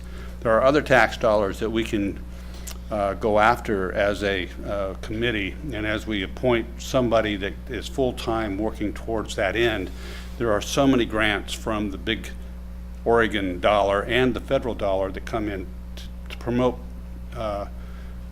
tourism, and so our hope and our goal is that this individual can focus on those opportunities for the community, so that when we have the community events that are coming out in here, they can be presented to our director, and that director can find funding through not only TLT funds that are local, but additional state funds or federal funds that are available. And I guess where I'm sorry, Mayor, may I continue? Go ahead. Okay. Where my concerns are is that this is it feels like, here's a 3-year plan, bam. And what I'd like to see is, here's our plan. We're set up as an official organization, as a 501c6. We're ready to go. We're ready to go we have a draft business plan for the next 6 to 8 months. Let's then, once we have all that in place and the council understands what that is and where you're going, then we can go out, we can give you a longer contract, and you can recruit and find an executive director.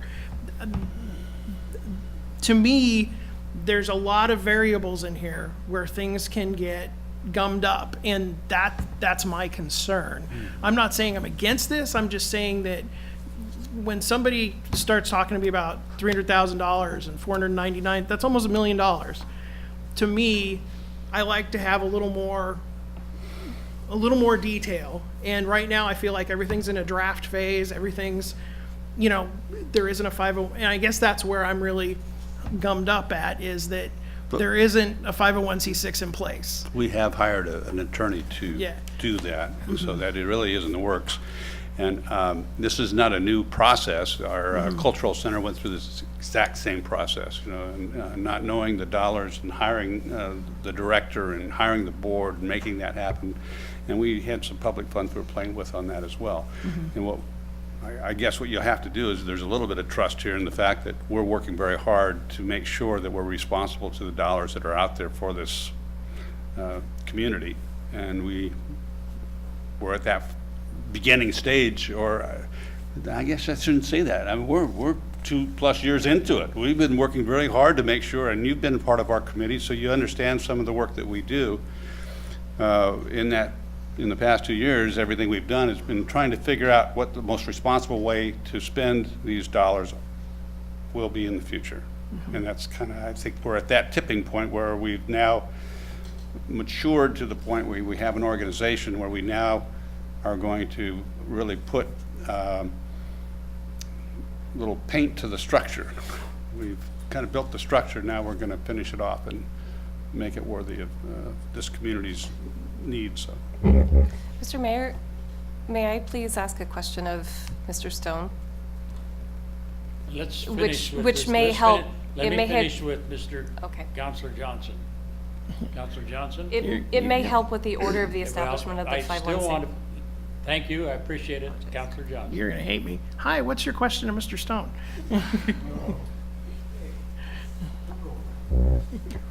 Sorry. I'll remember that, Patrick. Okay. With all due respect, do I continue? I'm not sure what to do right now. Thank you, Mr. Mayor. So I may be mistaken. It's my understanding that in order for a 501c6 or C3 organization to be finalized, a board of directors must be present. Part of this business plan allows us to select the board of directors on behalf of an organization. I would gather that because of the agenda this evening, we're moving from the first step into the second, so that while there's not an appointment of the board of directors, there is a solid recommendation for who that board would be. So the articles of incorporation for a nonprofit should include that board with a title organization. Perhaps a little bit of clarity to that question. We're following the model of Visit McMinnville. However, McMinnville, as far as I understood, was able to reappropriate an existing 501c6 organization. So McMinnville already had the right nonprofit status before they formed it. It was a recent awareness that we had the order slightly different, but it's still a plausible approach to creating a solid business plan. So as the question for the chicken and the egg, can you help add some clarity? Am I mistaken in that knowledge? Mr. Mayor? City Attorney. Truman Stone, City Attorney. So as I understand your question, the answer is for any corporation, whether it be profit or nonprofit, the first order of business is to elect a board because without a board, there is no one to act on behalf of that corporation. So if I'm hearing you correctly, which would help address one of Councilor Johnson's concerns, we would need to move forward approving the business plan before we could approve the 501c6 organization that would provide the structure that would give you definite answers and give you confidence moving forward. So that would imply that we have to move forward with some degree of uncertainty in order to get to a more finalized project, which would still again come before the City Council. This is not a breaking point between the TLT committee's relationship with the City of Newberg. It's still a conversation. Is that appropriate? I don't know the answer to that question.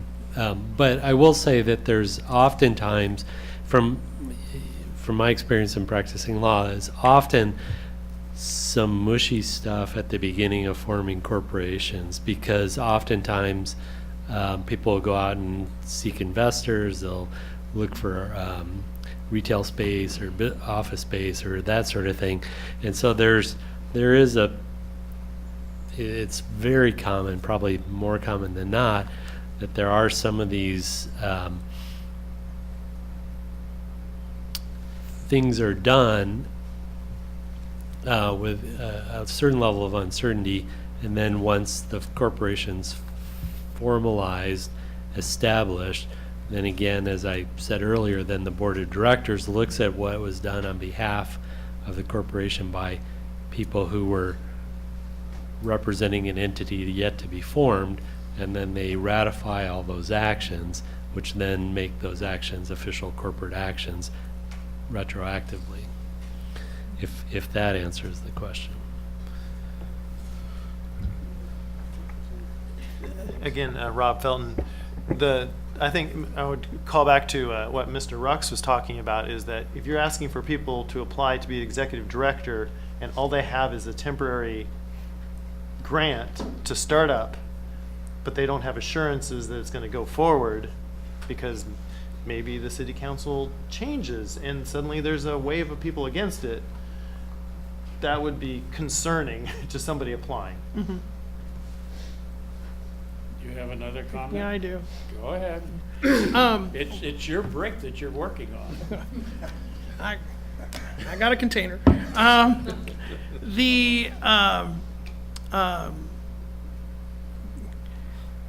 What would happen if this were delayed until the new year, and we were able to sit down and have some discussions and get more comfortable with the findings and have some of these questions answered? What, even if it's just delayed,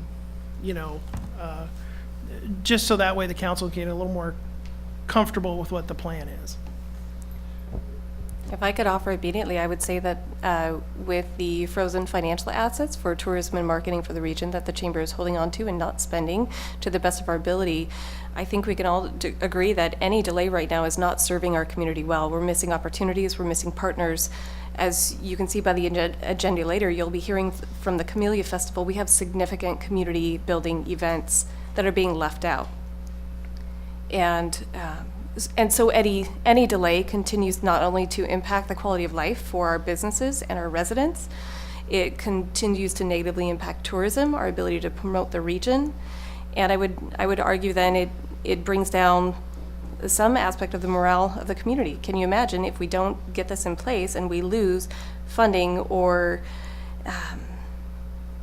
just the quality experience of not only the Camellia Festival, but any other festival you want to throw in there, the Oregon Truffle Festival, the Old Fashioned Festival, anything that was building on this idea that we're using these funds, we're experiencing a significant delay on behalf of our community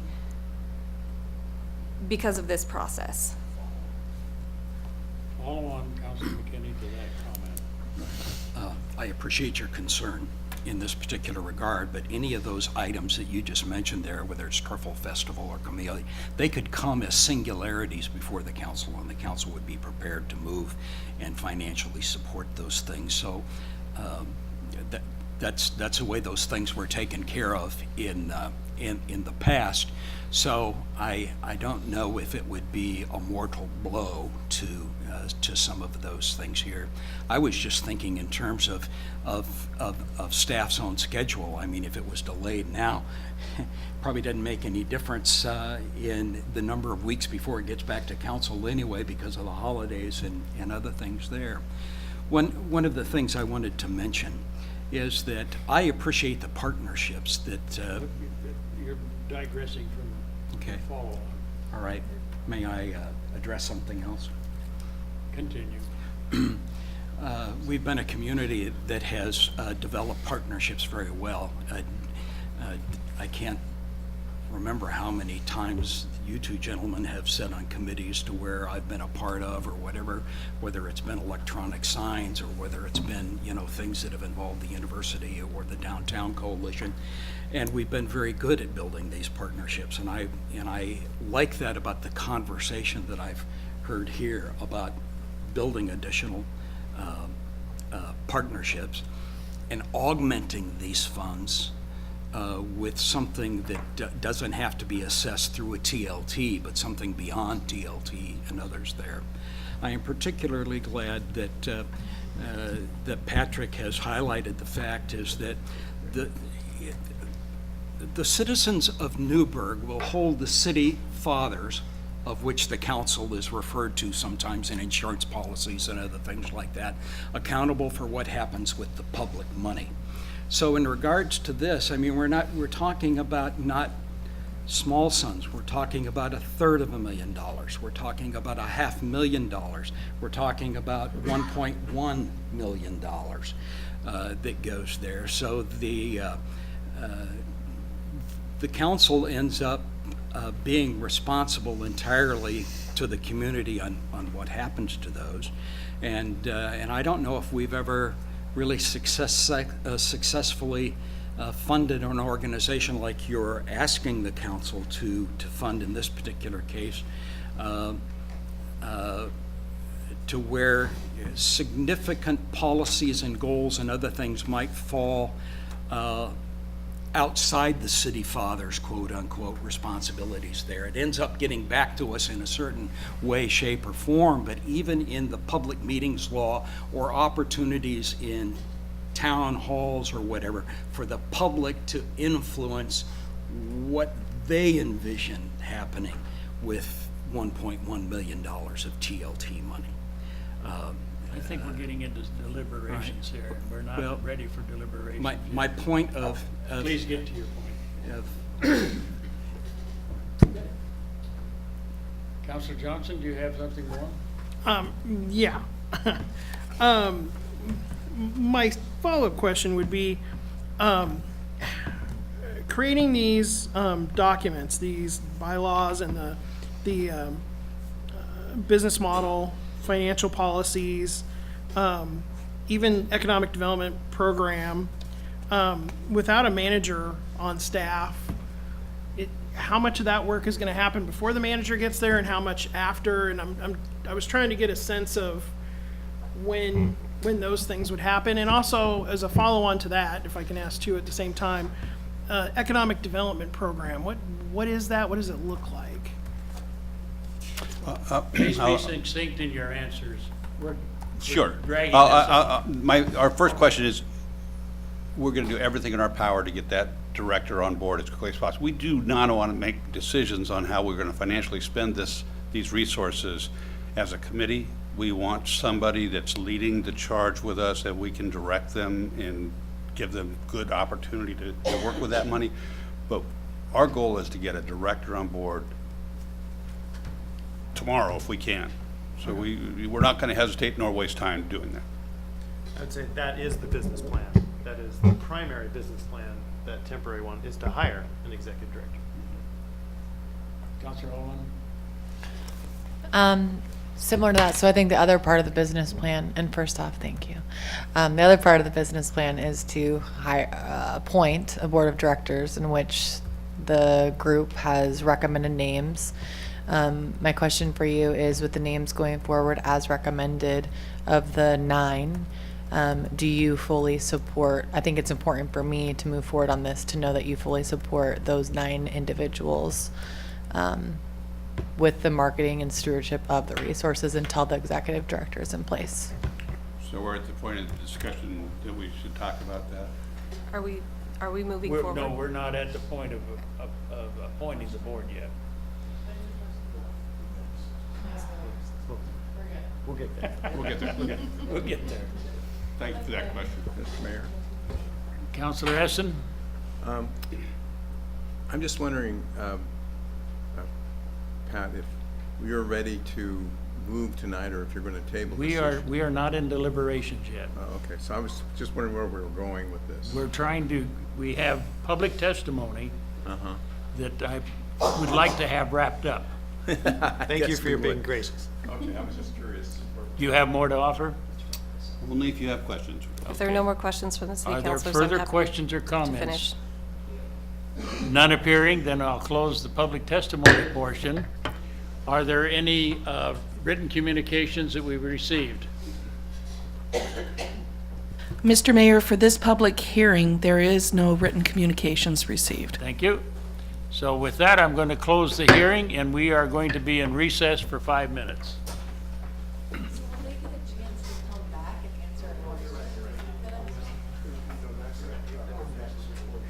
During the next portion, we could ask.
We had closed the public hearing, and we are now ready for a final staff recommendation.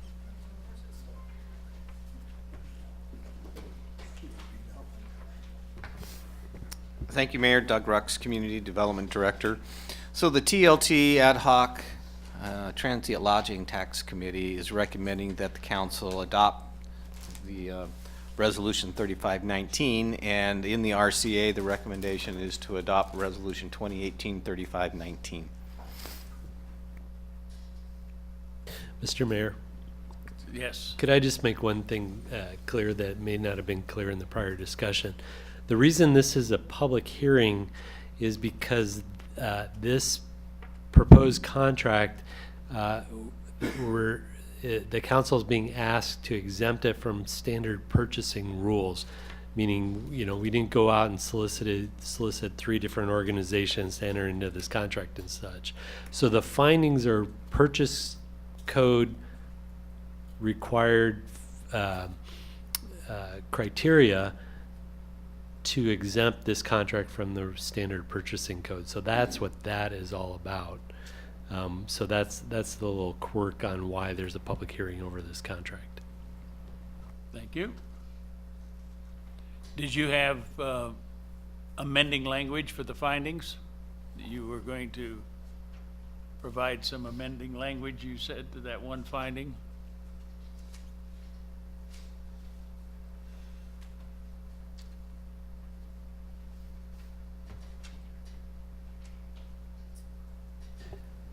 So under NMC 3.25070B2, the estimated contract price would be, let me look at here, would be $323,751. Again, that's an estimated number, and the finance director would say, well, that's pretty exact. Well, that's the best estimate that I got. We could round it. Initial fiscal year 2019-2020, there will be a distribution of unexpended funds estimated at $499,663 to be negotiated with the contractor. To be clear, where are you and where am I to be? Are you with at the budget, or are you at the findings? I'm in the RCA. Oh, I'm still back at the findings. Well, the findings are in 2 locations, so I turned to the page I did. So there are the findings in the Which is RCA. Page 3 of the RCA.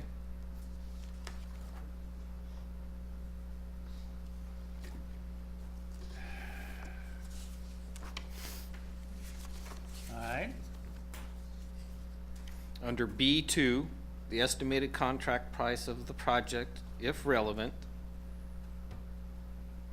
Okay. So the language that I just stated would be the modified language for that finding. So it doesn't, it strikes out the lump sum and indicates that there's $499,000 that would be distributed on a negotiated schedule with the contractor.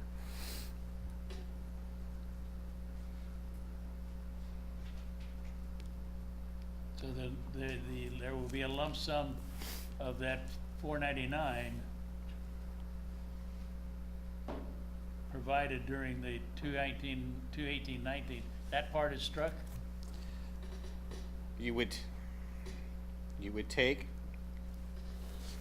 and you would take the 353,063 and change it to 323,751.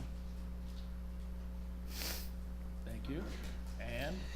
And then it would go on and say, in the initial fiscal year for FY 2019-2020, there will be a distribution of the $499,000 on a schedule to be negotiated with the contractor. Thank you. That's in your recommendation. Yes. Thank you.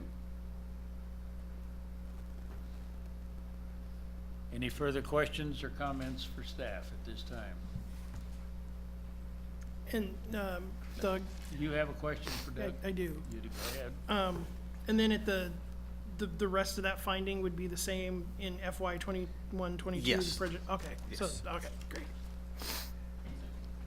Well, I should take that back. No, Counselor, you're correct. The 377 would be 348, 121. Excuse me, I didn't catch that. 348, 121. thank you. Any further questions or comments for staff? We are prepared to go into deliberations. Counselor Johnson? I would move that we table this until the first meeting in January. Second meeting in January? Or second meeting in January, sorry. Did you seconded it? I seconded it. You seconded it, okay. It's been moved and seconded that you table the motion. That's not up for discussion. May we have a division of the House, please? McKinney on the second. Yes.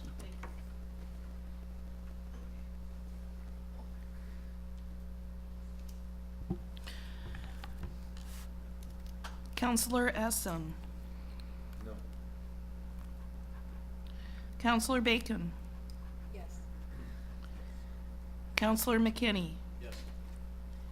Counselor Corey. Yes. Counselor Yarnell Holloman. No. Counselor Johnson. Yes. Mayor Andrews. No. Motion carries? Yep. 4-3, right? Yep, 4-3. All right. So it is tabled to the second meeting in January.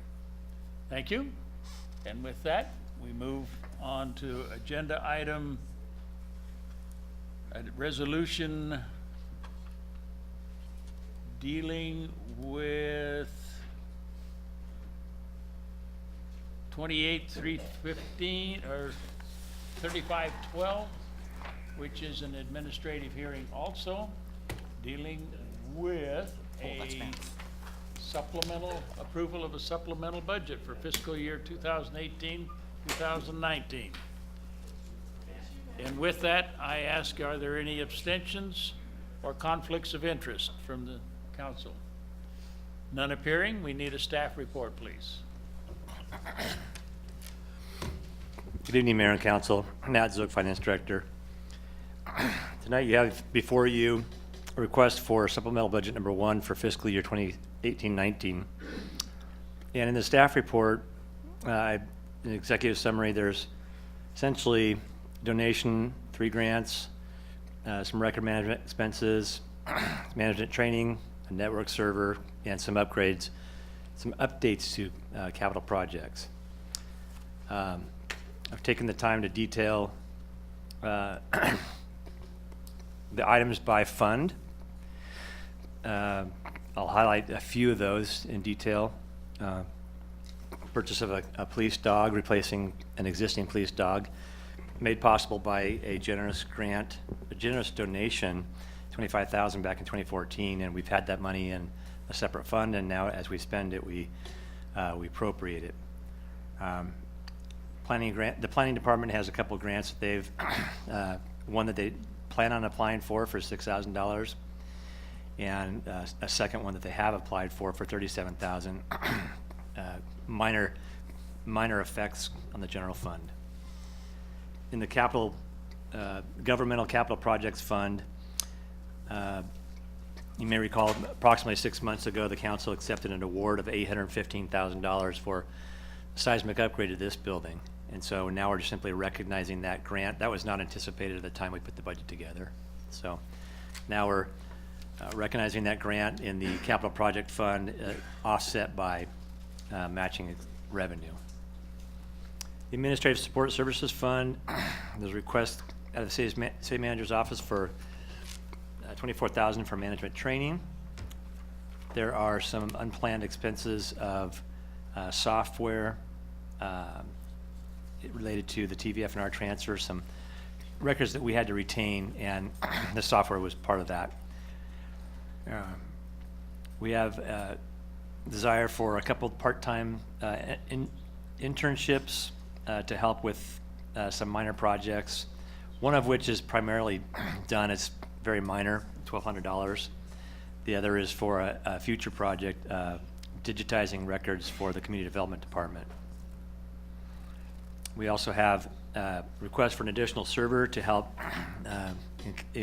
increase the capacity of our network and provide some redundancy, excuse me. There are 6 capital projects out of the utility and street funds that are in detail here. City-wide pavement rehab projects. There's essentially some carryover funds. Anytime you do capital project budgeting, you don't know, because the way the fiscal year falls right in the middle of construction season, you don't know how much you're going to get done before versus after. And so we're moving some of those funds forward. There's a request for the Villa Road project, which is, again, carryover, appropriating carryover funds. Inflow and infiltration, same scenario, carrying over funds that were unspent last year. Earlier this fiscal year, item number 4, number 6 on your staff report, the Winooski Sewer Project, council awarded a contract, and at that time it was stated that there would be funds that would be needed to be adjusted through the supplemental budget process, and so that was disclosed at that time, and this is when we're doing that. Same with the 5th Street Sewer Project. Council awarded a contract, I believe that was to Saunders, and so these additional funds cover those, cover the cost of that project. And finally, the Dayton Avenue Pump Station Project, recognizing some carryover funds toward that project. I provided a graph in the staff report that anytime you have capital projects out of the water, wastewater, stormwater funds, or street, there's always 3 or 4 funds involved. So the graph was meant to hopefully simplify that explanation. So essentially what we're asking is an additional $3 million of appropriations. A lot of that is offset by revenue, so it sounds like a big number, but you got the $815,000 grant and other capital projects that are just simply moving things forward. So with that, that concludes my staff report. Councilor Johnson? On the capital projects, the citywide pavement rehabilitation preservation projects, could you, and I know I didn't send you guys an email ahead of time, I'm sorry, but the carryover funds of approximately $330,000 plus an additional $100,000 for project modifications, could you guys, like, next week send me an email and just tell me what that, did that mean we didn't do all the projects, or did that mean we got cost savings, or does that mean we're rolling some of those projects over the next construction season, and what that looks like? Just, I'm curious, so, thanks.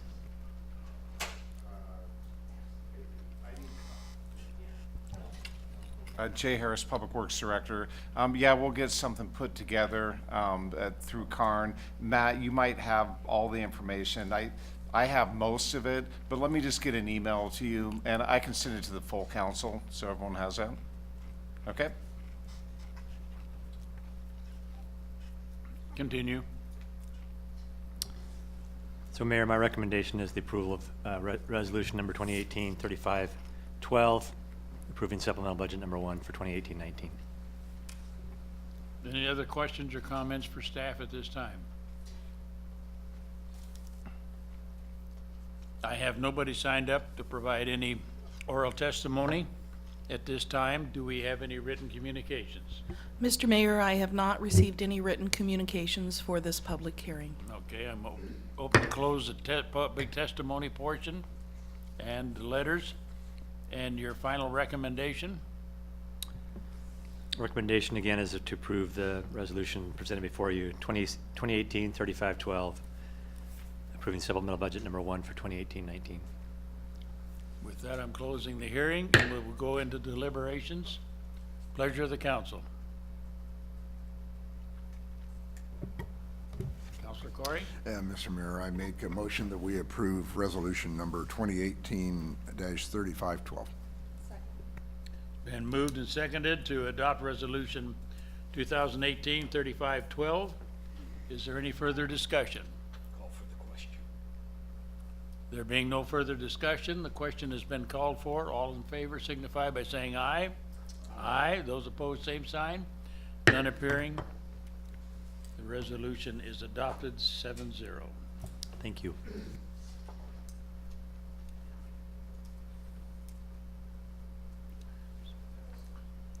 We now are moving into new business, and we have a resolution recommending members to the initial board of directors to visit Newberg and appointing a city council non-voting board member. Thank you, Mayor. Doug Rux, Community Development Director. So earlier this evening, you had a hearing in regards to Visit Newberg. This is a companion piece to that proposal. So the TLT committee, when they've been looking at establishing the permanent structure for a tourism organization within the community, it would require having a board of directors. The committee, at two of their meetings, as well as some discussions at their marketing subcommittee meeting, had developed a list of names for consideration. Committee members outreach to people that they had identified. Those that had expressed an interest were brought back to the TLT committee, and they further discussed it. So what you have on page 3 of your RCA was a list of 12 individuals that were recommended to the mayor for consideration to be recommended to be on the Visit Newberg board. It's important to note that the city council cannot appoint the board of directors of Visit Newberg, but you can recommend people for that consideration, and when they have their organizational meeting, they will have their own vote to elect their board of directors. The RCA, which is the next piece in that particular packet, lists the 9 recommended members to be on the board of directors. It identifies 3 alternates in case one of the members above chose not to be or advance forward in consideration to going to that organizational meeting. The TLT committee additionally discussed ex officio members. This actually is a role of the Visit Newberg board to identify who would be ex officios, but at the TLT meeting, it was identified that Shannon Buckmaster from the Chehalis Valley Chamber of Commerce and Ted Crawford from the City of Dundee. Item number 4 in that resolution is the appointment of Councilor Elise Yarnell Holloman to be the City Council non-voting board member on the Visit Newberg. That's all I have. Questions or comments for the staff? Yes, City Manager? Mr. Mayor, the other part that came up after the staff report was there is that, so it's Doug's recommendation, but my request of the mayor and the council is add the city manager as an ex officio member and it was, and I think Dennis is here tonight, I think it was talked about, but I think if a council member is not there, I think you want to have your manager there to just carry the city's message or to be a support person for the council member who's the representative.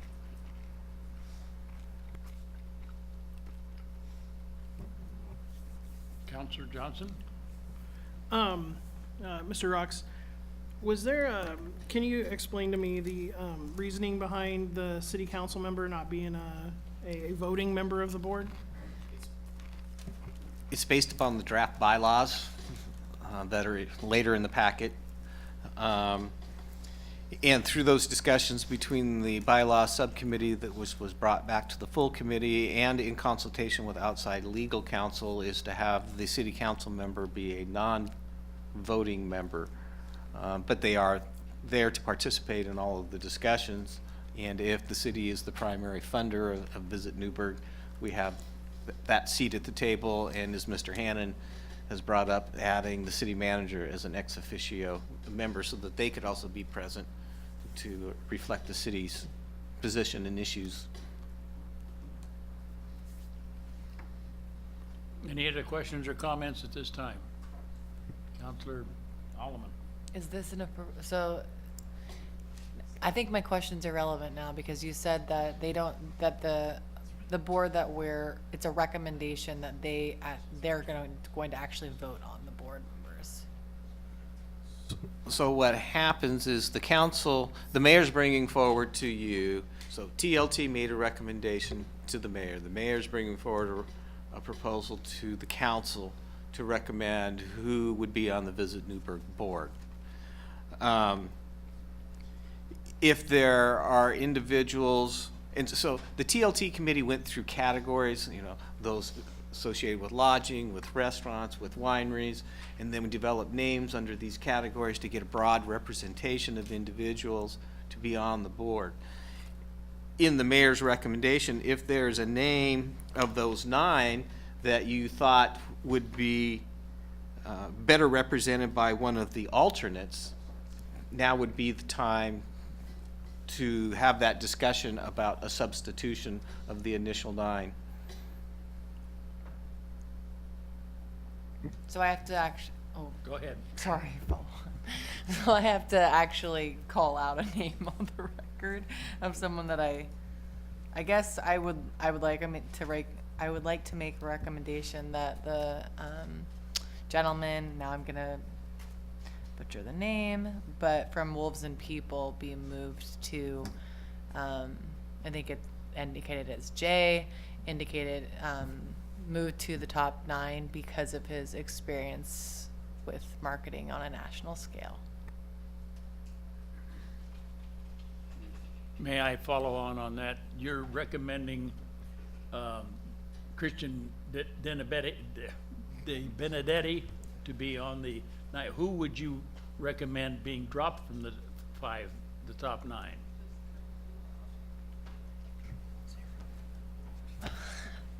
Hold on. I need to go back to where I was. Being patient. Okay.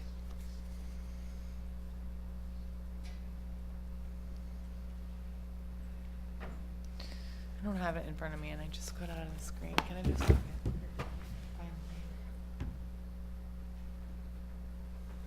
E. Robert Griffin. Robert Griffin is an alternate? Yes. All right. Due to meeting attendance. Meeting attendance on the TLT committee.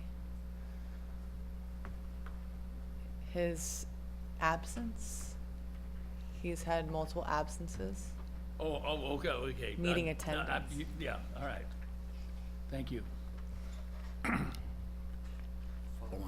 Follow on. I would like to hear from the TLT members. Christian has been particularly combative on a number of items in relationship to working with the TLT that certainly would not have my support at this particular point in time. But I think that you might want to solicit the recommendation of some of the present people here. I mean, he's threatened different things, I don't know. You addressed that to the committee members here? Did you not? I think you might want to ask. Well, okay. So if the committee would come forward and respond, we would appreciate it. Mr. Felton? Mr. Lewis? Ms. Buckmaster? And this time, as you each speak, at least once, identify who you are. So as we record this and people hear it in the back, listen to it in the future, they'll understand who the voices are. Go ahead. Mayor, City Council, this is Shannon Buckmaster. I fully agree with the recommendation made for the Board of Directors with Councilor Yarnell Holloman's adjustment. I think we can all agree that sometimes a difficult personality in the mix can bring lively conversation and more thorough evaluation of due process. So you have my support in that recommendation. Additionally, I would support Mr. Rux's observation that these candidates were carefully vetted by industry and professionalism, not as much personality, And more than half of our recommendations are existing TLT committee members, which brings consistency in succession planning between the TLT committee and the newly formed Visit Newberg organization. Thank you.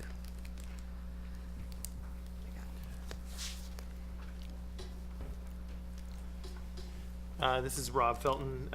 I believe that Councilor Holloman's recommendation actually reflects what the board probably, or the committee actually feels. I can even speak for myself in that I actually didn't vote for Christian Benedetti's proposal, but on the other hand, I would actually like him to be on our committee. This is Dennis Lewis, and I concur with that conversation. Hold on. Did Christian threaten to sue the Yamhill County Commissioners? Dennis, in your conversations with you, did he bring up matters of lawsuits before, or lawsuits in California when he sat on a similar committee? Not to my recollection.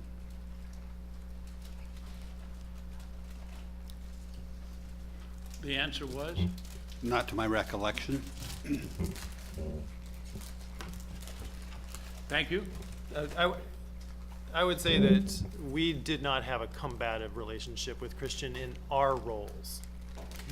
After it went from us, I know it may have changed a bit. Thank you. Appreciate it. Did you have a question for Dick? Is it appropriate for me to ask? It's You not may regarding ask a this. question.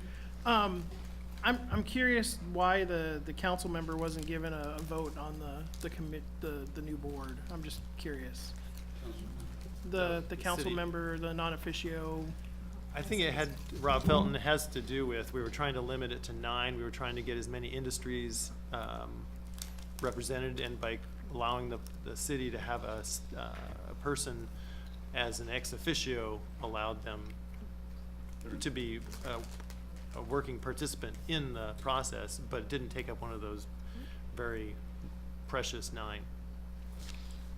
Along those lines, Councilor Johnson, I volunteered to become an ex officio position for this board of directors, and that was also to allow our greater industry representation, knowing that simply by being an ex officio, my opinion, my perspective, and my experience will still be considered for all decisions. It simply invites more voices to the table. There's also the concern that both in the position of the Chamber of Commerce and for a city councilor, we're making decisions or offering recommendations that do eventually, could eventually impact the outcome of the use of the finances. And so just having that clear line so that we both have influence, but there's no question about the ethical value of that influence. On. Are board members residents of Newberg City proper? No, in fact, the bylaws say that you do not have to be. Well, with the ones that you will be considering, I should say.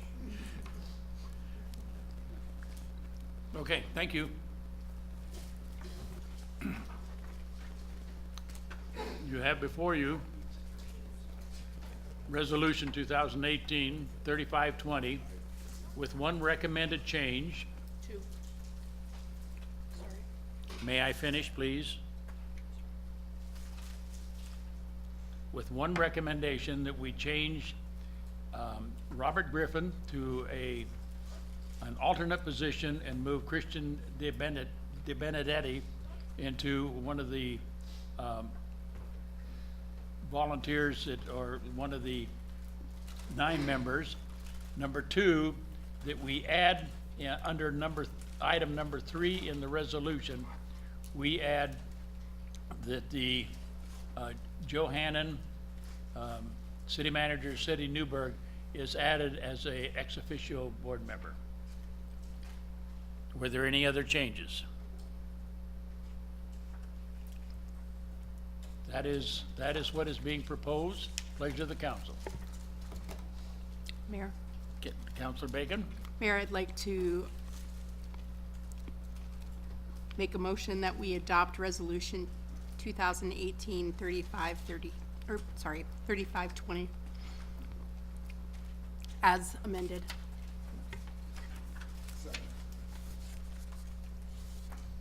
It's been moved and seconded to approve Resolution 2018-3520. Is there any further discussion? Councilor Holman? Clarifying question, so we're recommending as with revisions? Okay. With the revision, with the changes, yes. There no further discussion? Is there a call for the question? Question's been called for. All in favor of Resolution 2018-3520 with the two changes, three changes actually. Do I need to go back through those? All in favor signify by saying aye. Aye. Those opposed, same sign. Aye. Motion carries 6-1.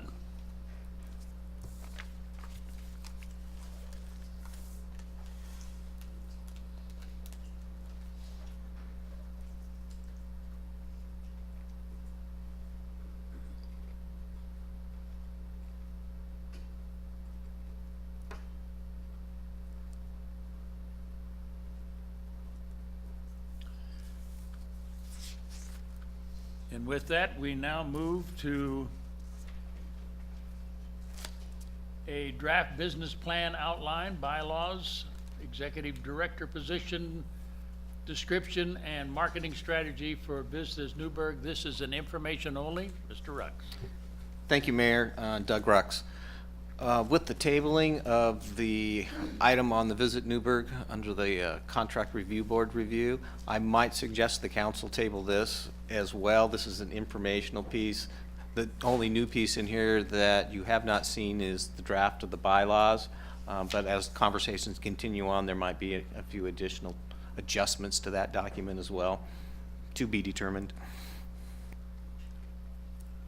Before we do table that, I do have one person that has signed up that wanted to talk about that. Ms. Bugmaster, do you want to?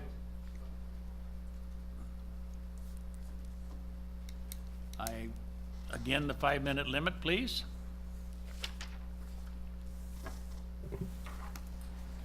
Thank you, Mayor, City Council, Shannon Buckmaster, Shahada Valley Chamber of Commerce, particularly with the onboarding of the executive position and the marketing strategy for the transitional piece. I simply wanted to offer that we have put together a competitive and appealing package for the caliber of applicant we hope to attract to the position.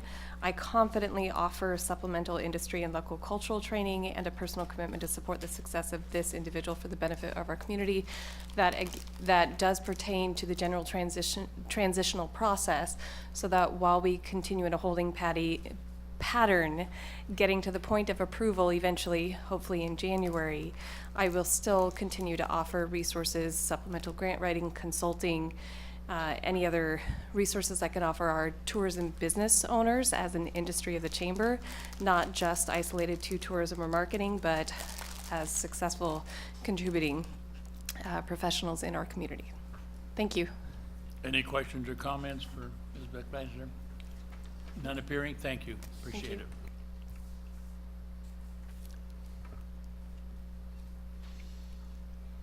Now we move on to, if I may,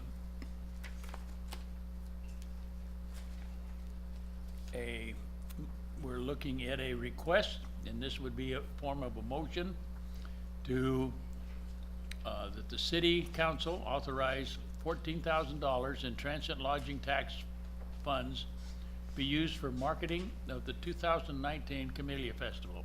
City Manager? Joe Hannon, your city manager. So this is an example of, I'm an ex officio member, so not a voting member or anything, on the TLT marketing. So this request is responding to some experience we've had with the city, and then what I saw on the marketing committee to bring forward. Basically, what's in front of you is a request for marketing money to one group. It's the Camellia Festival.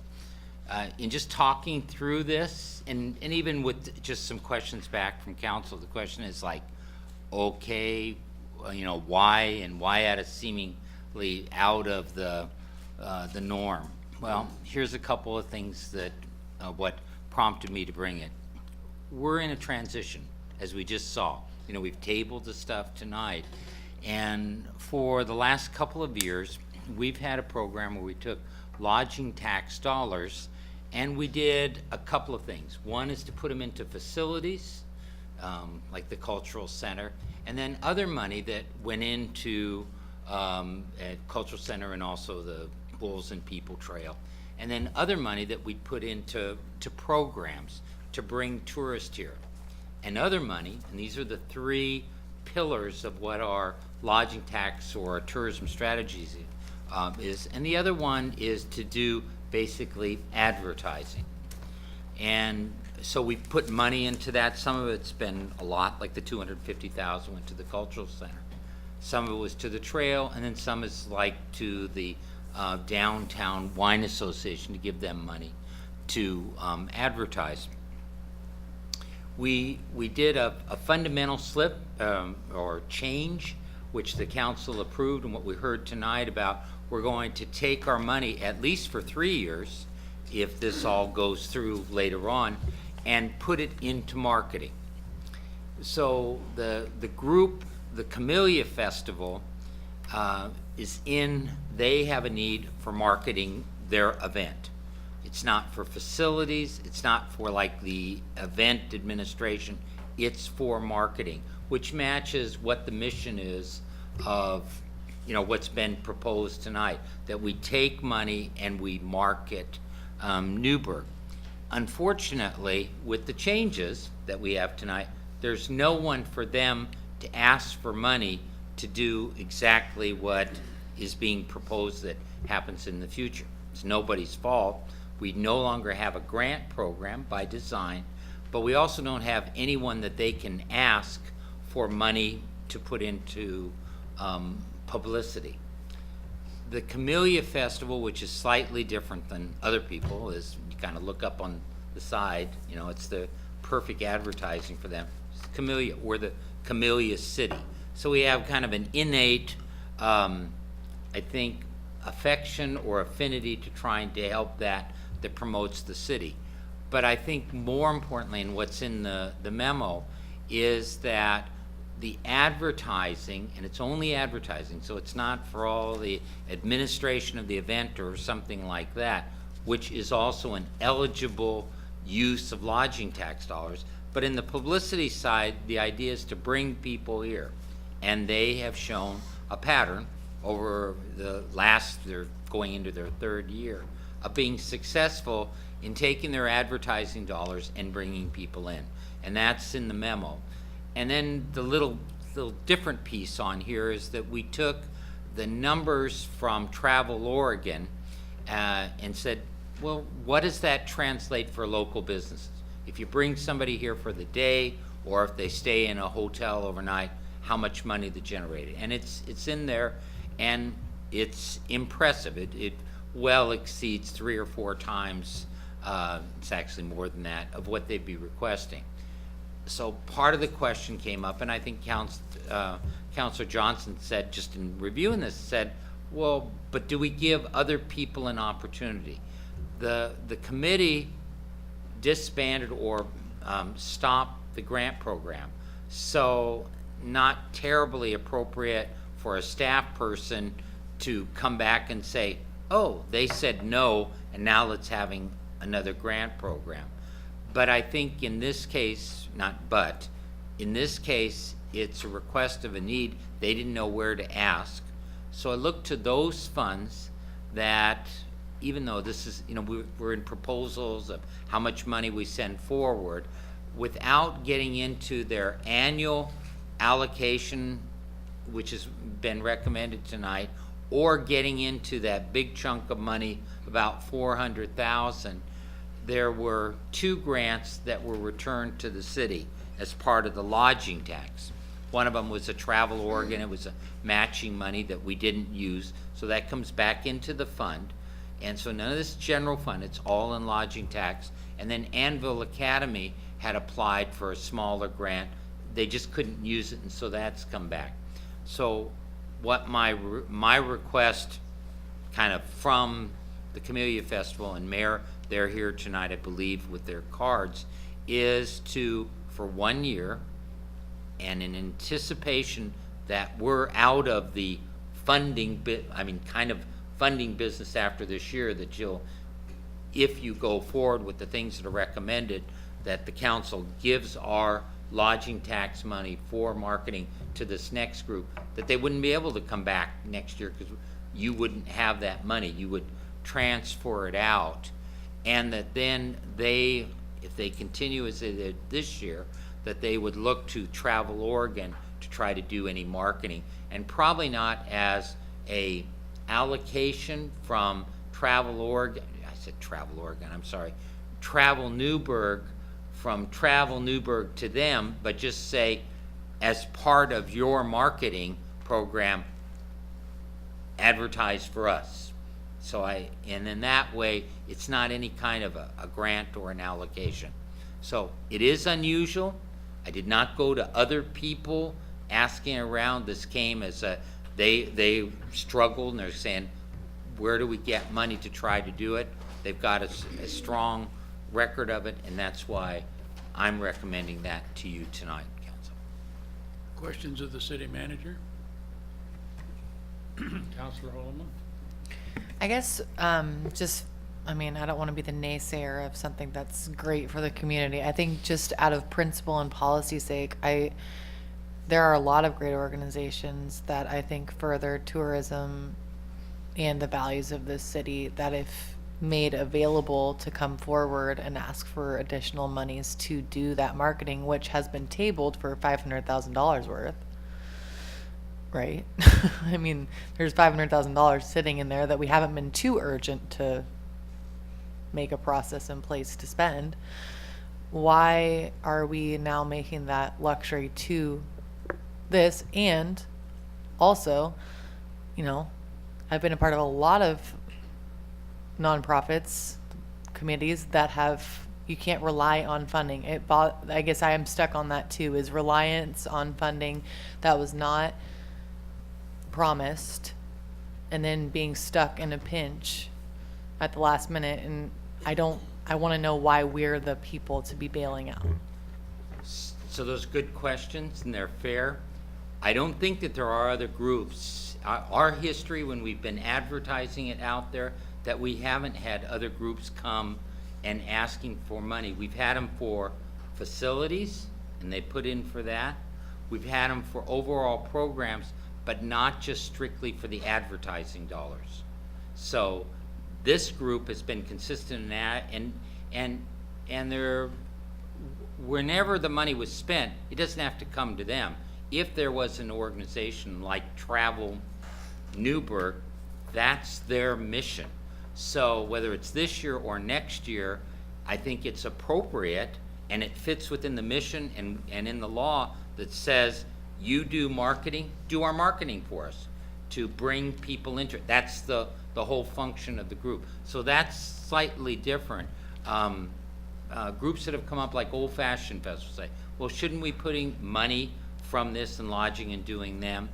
They chose as a group and as a board not to come to the city to seek lodging tax. When it was open last year, like it was open to the Camellia Festival, because their focus is not about bringing tourists in.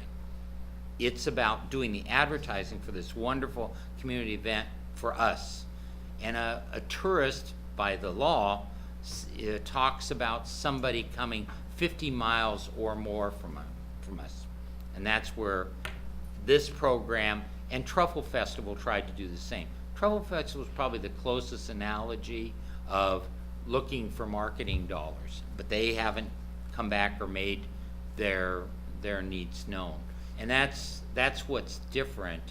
And absolutely, anytime you have nonprofits, a city or anyone, because we don't have an endless bound of money for like program materials, people and equipment and stuff, we tell any group in the past and would be currently, but we're not in this business anymore, would say, go out and raise other money. The group, and it's in there, in the packet in the RCA, they do go to other people to get it for their kind of operation stuff. But this is all about just marketing dollars. Councilor Hess and Councilor Johnson. I think what you said was a pretty good way of putting it as we look up on our wall where the city of Newberg, the city of the Camellias, where if this would be the guiding star for what I think this group is supposed to do, and that's advertise Newberg. And this is probably the best thing I've seen as far as giving the city an identity and championing something that we hope becomes the symbol of Newberg. So that's why I like a lot what you said, and I basically what you're also saying is this is going to be a one-time thing. The money came back and it's there and we can use it. Is that what I'm hearing? Yes. Councilor Johnson? City Manager, good evening. Did you, before putting this together, look at the previous applications that had been denied TLT grants? I was around when there was discussion, but No? no, I mean, no, I didn't Okay. go, I remember some of the discussions, like Old Fashioned Festival was one. And then my second follow-up question would be, if I may, Mr. Mayor, how soon does the Camellia Festival need this money? Is this a, we need it tomorrow kind of thing, or is this something that can hold off? Well, I don't know what hold off means, but it's, and I think they've requested to talk so they can answer it better. But it's a spring program, so. Okay, thank you. Councilor McKinney? I appreciate you bringing this to our attention, Joe. Brian Stewart's relationship with the Camellia and this council pre-exist anything that TLT brought to the table or others. Brian Stewart is one of the reasons why we have a Camellia in the city of Newberg. My personal feelings are is that the support of the Camellia Festival ought to be something standard and built in to the Newberg budget, because it's something unique in all of the proposals that have ever come to us before. Nothing represents the city of Newberg more than the Camellia Festival and our own Camellia, and it has a longevity of receiving our support for a long period of time here. So I'm going to, I was glad to hear your report. There's been a lot of things that come to us from time to time, but I would say there are not very many things that come to us that deserve as much support as the Camellia Festival. And so with that and our personal support of Brian and others in the room here today, what a magnificent step forward. And I'll say this, Camellia Festival brings people from around the world to the city of Newberg. If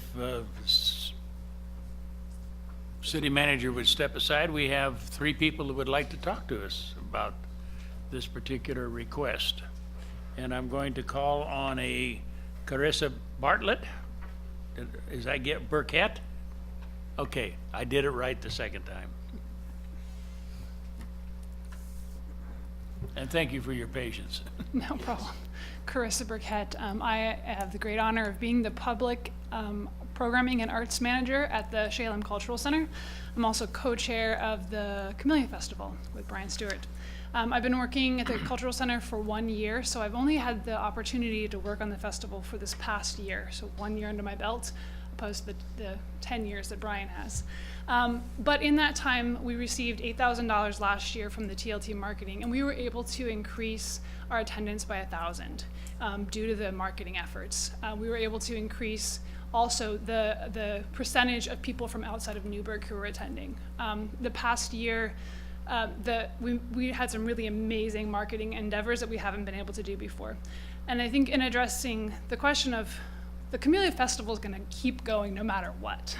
And even if we aren't able to continue on that trajectory of getting more marketing dollars and pursuing the marketing, the Camellia Festival is going to keep going, and we're going to keep growing as much as we can. This $14,000 would help us to continue on that trajectory and to not lose momentum.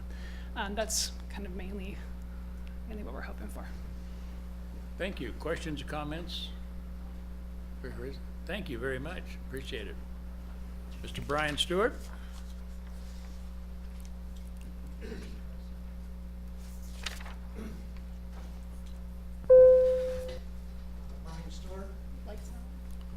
Too many moving parts, I apologize. In case I didn't get that, my name is Brian Stewart. I can give you a shovel or a hammer.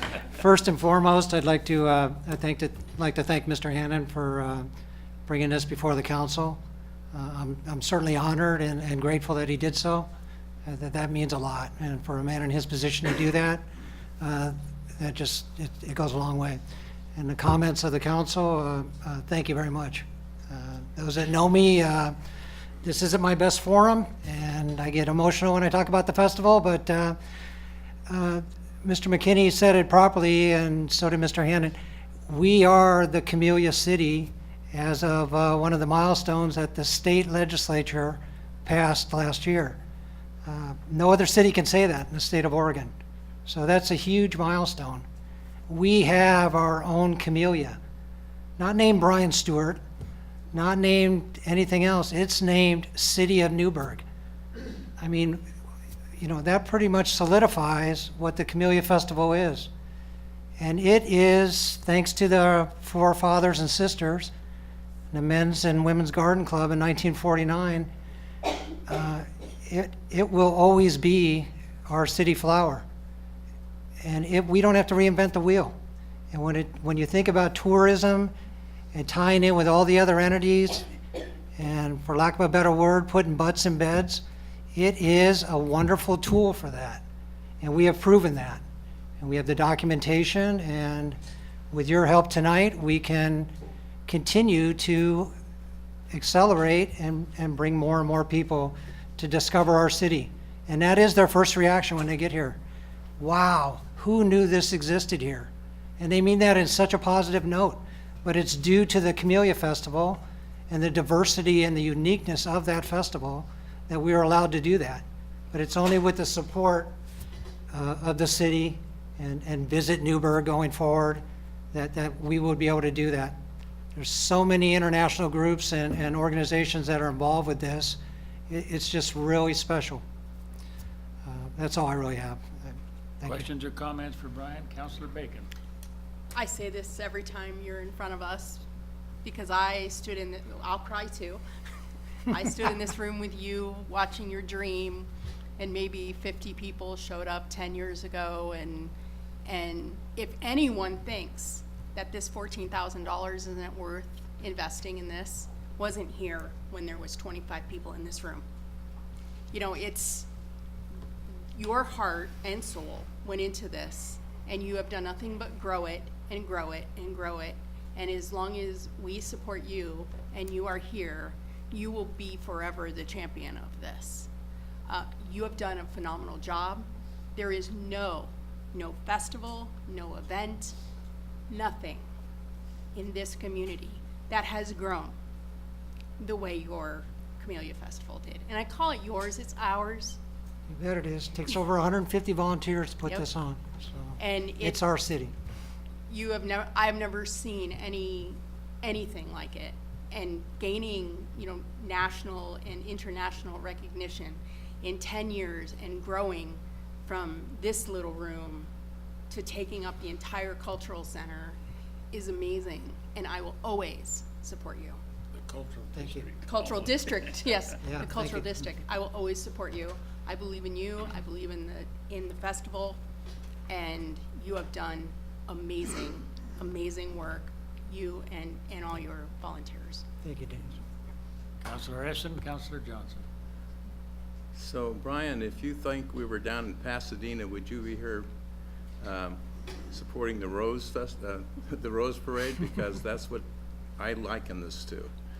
If you go to Pasadena, you think about the Rose Parade.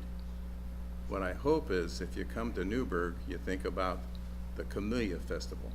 And I think that the thought that you wouldn't support this program, I don't think you get it. Thank you. Councilor Johnson? I'm curious, how soon would you need the money?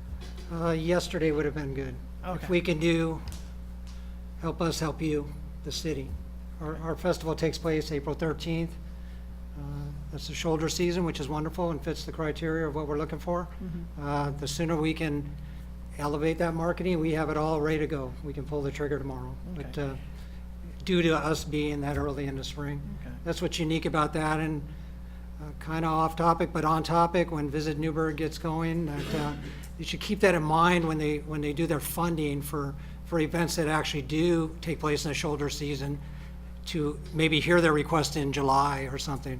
So, because you want to be marketing long before now, than, you know, in terms of maybe when other ones do in spring or winter or something. But I hope that answers your question. Thank you. Appreciate it very much. Thank you, ladies and gentlemen. Joe, if you want to join us again?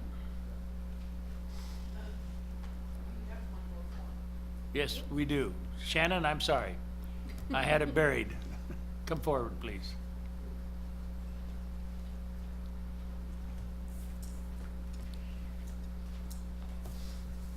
I thought maybe you were tired of hearing from me.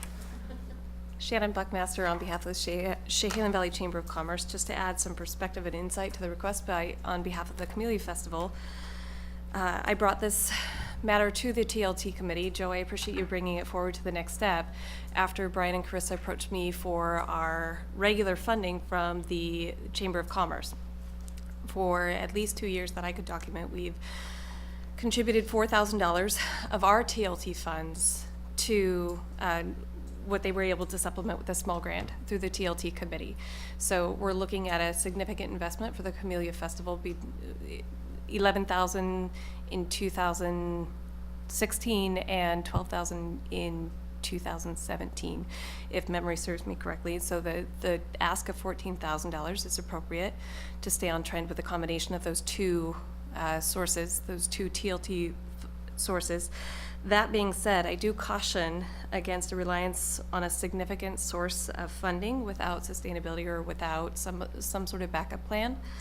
And then also the caution that what you would do for one organization, you would do for all. And I know that the Camellia Festival has a distinct characteristic within our community calendar event, but it will open up questions from other festivals who would just as well like $14,000. I do support the Camellia Festival continuing. I'm glad to hear the confidence that it will continue with or without this funding. I'm especially impressed with the stewardship, the passionate, professional, and proven leadership that both Brian and Carissa offer this festival. I think it would be money that would be well spent. It would be in responsible hands.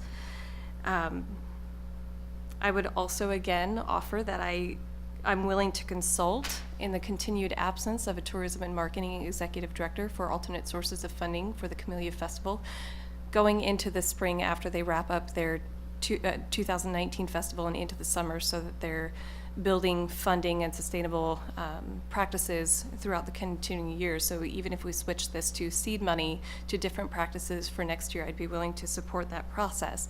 Again, much in part, not just to the community legacy, but also the leadership involved in the Camellia Festival. I did encourage the Camellia Festival or leadership team to pursue alternate sources of funding for this active season. And with the conversation, regardless of who would have applied if we had an open grant, the Camellia Festival leadership had consistently applied to the grant program, and they had the courage and proactivity to actually bring this before the council without guarantee of the request of approval. One question I might ask of the council and of the city is if there is a different budget category so that you don't have the conflict of a seeming bias for one festival over another, but you could still offer funding to this particular element because it is a hallmark of our culture as a community, is if we would consider a separate budget item for the city, not related to TLT funding. I know we have the TLT money, it's there, but that opens up a whole nother can of worms. So if you're saying this is crucial to your culture, historical, it's late, precedents, that might be an alternative that would be fair for other community members as well. Thank you. Any questions or comments? I do. Councilor McKinney? Shannon, are you guys supporting the Camellia Festival this year? I was noticing that in the RCA, they have different organizations that were listed. Are you supporting the festival this year as a Chamber of Commerce? I'm happy to support the festival in our marketing avenues and in volunteer recruitment. We are not supporting the Camellia Festival financially. The funds that we had available to support festivals like the Camellia Festival were frozen during this transition time where we're bringing on the executive director and Visit Newberg. Beyond that TLT funding that we no longer have in our budget, the Chamber's not in a position to fund any organization. And it crosses my mind as the leader of a community-centered organization, what I do for one, I need to be prepared to do for all. And I simply don't have that capacity. So while we do support the Camellia Festival, honestly, that's one of the reasons I'm here tonight. If I can't put a dollar amount behind it, I'll put a voice behind it because I do believe in what they're trying to accomplish. Anybody else? Thank you. Appreciate it. And my apology for missing you. You've heard the presentation. Joe, you want to close it? Well, Mayor, if I can do it from here, You may. very simple, that just, the recommendation is a motion that the city council authorize $14,000 in transient lodging tax funds to be used for marketing of the 2019 Camellia Festival. Councilor Bacon? Mayor, I'd like to make a motion that the city council authorize $14,000 in transit lodging tax funds to be used for marketing of the 2019 Camellia Festival. Second. Been seconded. McKinney?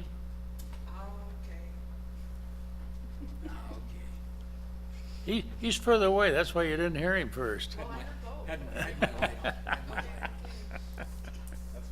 It's been moved and seconded to authorize the city to expend $14,000 of transient lodging tax funds to be used for the marketing of the 2019 Camellia Festival, 2019.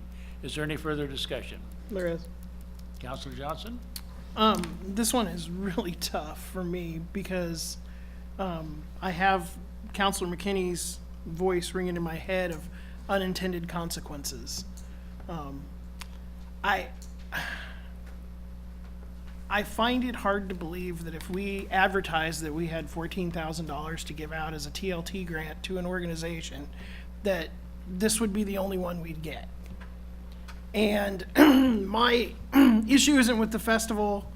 My issue isn't with the folks in volunteering for the festival or coordinating the festival or the Camellia or any of that stuff. My issue is with process. And so internally, right brain, Pat, I think that's right, is saying, no, we didn't go through a process. This is bad. Left brain, Pat, is going, it's a Camellia. It's cool. It's on the board. It's awesome. And I honestly am very concerned about what message this sends. So what happens if another community organization comes to us and says, hey, we don't have any marketing dollars, give us some money? Are we prepared to start chopping away at some of the other TLT dollars to hand out and do a grant process that we had a process for that we stopped, that now we're just kind of willy-nilly doing it? And I know, I stole it. See, you guys are in my head. I do want to say this. I think this says a lot about our city manager, that he cares enough about our community and about the events in our community to bring this forward and try to say, council, here's an opportunity, make the tough call.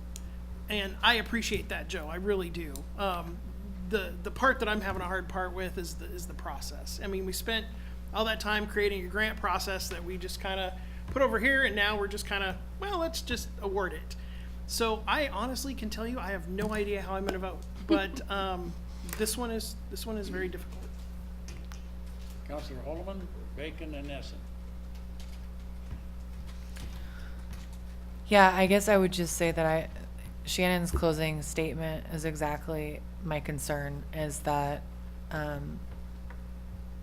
full-heartedly support the people that are presenting today and feel like a Scrooge. But I also feel really strongly that the chamber is basically, tabling their marketing funds right now and not willing to. But the chamber put forward money for the Camellia Festival last year. And the year before? Can I, And the year before? So if I'm wrong, then out of the TLT money, that, correct? that money's been frozen. But essentially, because I of feel like that- Are you asking this of staff, or are you making a comment? well, my understanding was that that's frozen because we're in transition to a new organization, which we just tabled. Go ahead. You try to answer it, but Okay, so they can't give any money because that money is frozen. They have supported it in the past, but now because of the transition, they have to hold on to their money. They can't spend it on anybody. So it's not Sure. like if they could spend it, they can't. They're in transition to a different organization, so they can't spend the money. They have it, but they can't spend it, even if they want. So she's saying if she did have it, she would spend it. The way we've done it in the past, yes. If they were continuing on the way that they had in the past, they've supported the Camellia Festival, yes. Financially, yes. But she can't now because that money's frozen, is it? Right? Yeah. Follow on, Mr. Mayor. follow on. There's a difference between Shannon's money and the TLT. There's a difference between chamber money and the TLT money. And so in this, I mean, in the past, chamber supported their events. You guys supported your events through grants or whatever. The Camellia Festival's money and grants that has been awarded predates anything that we've ever done with TLT. All right? They've been around for a much longer time than what TLT has been awarding money. It used to come to here, we would do it. Just same way as festival would come here, we would either do it or we wouldn't do it. It's always been that way. But I guess if we're redeliberating this, if there's anybody in town that deserves the money to continue this upward trend that it's going here, is the Camellia Festival. What best represents tourism and Camellia Festival? Who brings in more money, from everything else? Which other city in Oregon has a Camellia? All right, and it's some of this other things. Patrick, I'm sorry that you heard me in your ear here, because how you represented me couldn't be clearly more to the contrary of unintended consequences that I've used in the past. He used my name,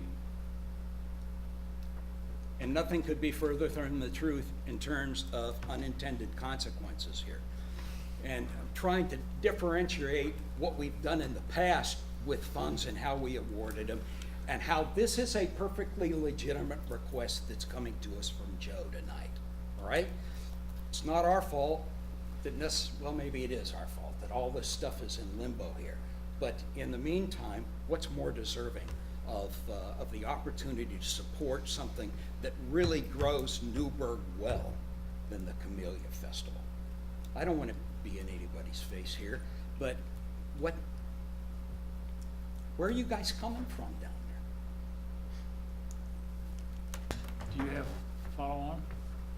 You have a follow-on? Follow on. I misunderstood. I do understand now the transition. So basically, we're in an interim period before Visit Newberg or whatever, Visit Newberg starts. My issue is still, though, which is probably not how I'm gonna vote, everyone, just so we're all on the record that I, care about camellias, but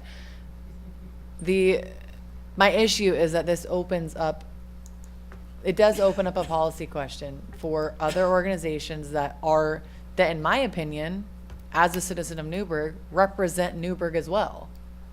And just because we're the Camellia City, we also represent other communities as well for marketing. So that is that's all I was saying. Follow on? Is it a follow-on? Yep. All right.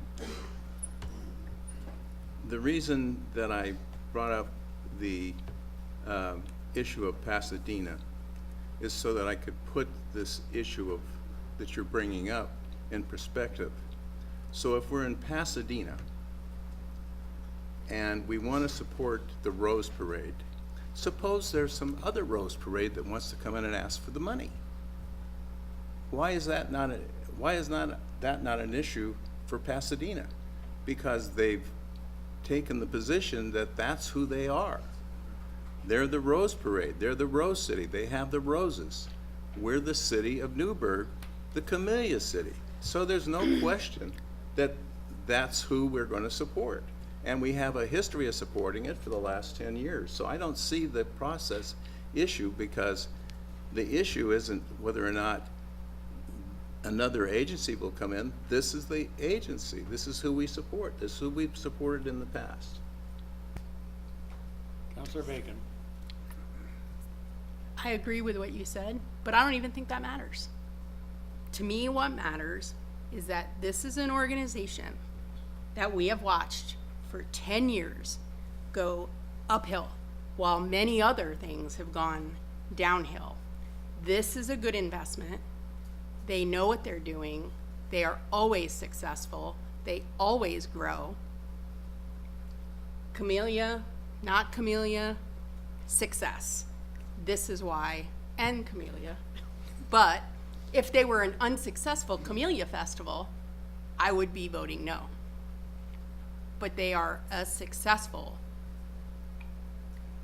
festival that brings tourists to Newberg. No one else we've ever seen can actually say that. The Old Fashioned Festival can't say that. The Truffle Festival can say it, But they're not. but they're not the Camellia Festival. Well, And they're not local. It's not a local thing. So that's, Councilor Holman? Okay, I'm going to try this another way. So my issue has nothing to do with the camellias. My issue has to do with this process got frozen and no one brought up the question as to grants that were done in the past that were not submitted at the time yet that would anticipate this situation from happening. That bothers me. And that is what McKinney was saying of unintended consequences of freezing the chamber from releasing TLT funds towards a grant to then come before this in this interim period. Maybe we didn't foresee it because we didn't know if something was going to take as long as it has probably. But I don't like these one-off situations coming before council that opens you up to other organizations where then I'm going to have to say no because I may not agree I may not like the new organization as much as I like Camellias. Follow on. Follow on, Councilor McKinney. I want to say this with all the love I have in my heart, is that the TLT committee doesn't set policy for the Newberg City Council. We are the policy setter. The major, where the buck stops is right here. How we've done business in the past, maybe that's not important to you, but it is precedent setting for how some other people do here. And you're talking about a policy question, but maybe they get their board, maybe they don't. Well, they do have a board now, but we don't know how the next couple of weeks, or you'll have to figure that out, all right? But that's the one danger about this particular conversation we've got here, is that you are employing your energy and gobs of money, and if they end up setting policy that can't receive the support of the city council, then we just ends up with just maybe some chaos here. But Chamber of Commerce has received our assessment in the past, but they do not set policy for us. The TLT committee was formed by us. They exercise certain duties for us, but they don't establish policy for us. So we are the policy setters around here, and that's because we are the insured city fathers of Newberg. Maybe, and city mothers now, from what I understand too. I know you have. I'm just deference, baby. So, I mean, it's this here. I don't know why we're having this particular discussion here that is so grievous to me. Call for the question? Is there even a motion? I don't even have a motion yet. I think we do. Oh, you did? Oh, okay. He had a motion You and a started the second. discussion. See, it's you again. Yeah, I can say something else if you get the want. second. I said. The motion is to approve the $14,000. Is there any further discussion? Can we do it unanimously? I doubt it, but we'll try it. All in favor signify by saying aye. Aye. Those opposed, same sign. Motion carries 7-0.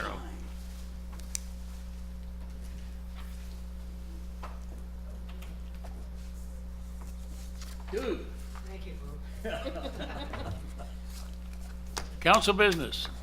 The only thing I have is I want to remind those that are staying on the council and to carry on the message that there's going to be a City Day at the Capitol hosted by LOC and OMA on January 24.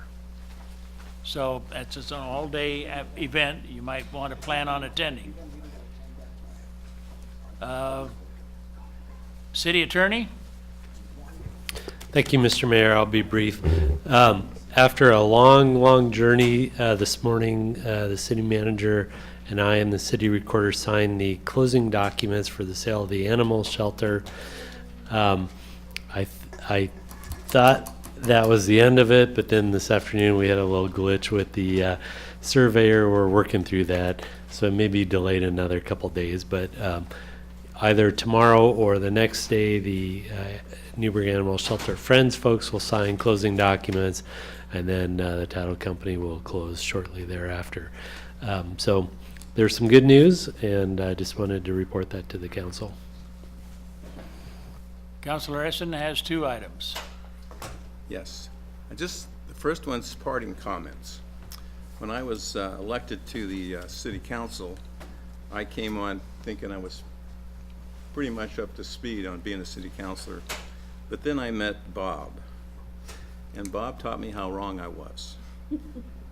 His ability as a leader of the council kept me on my toes.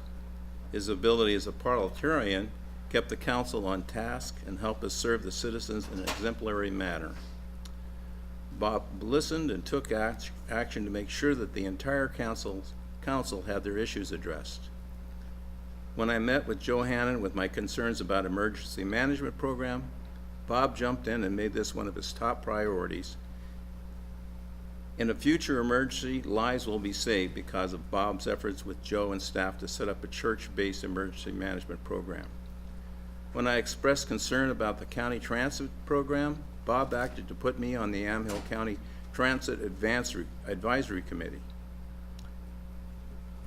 Joe and the staff jumped in to make that something that's going to really be effective in Newberg. And especially Jay Harris has been outstanding in that area.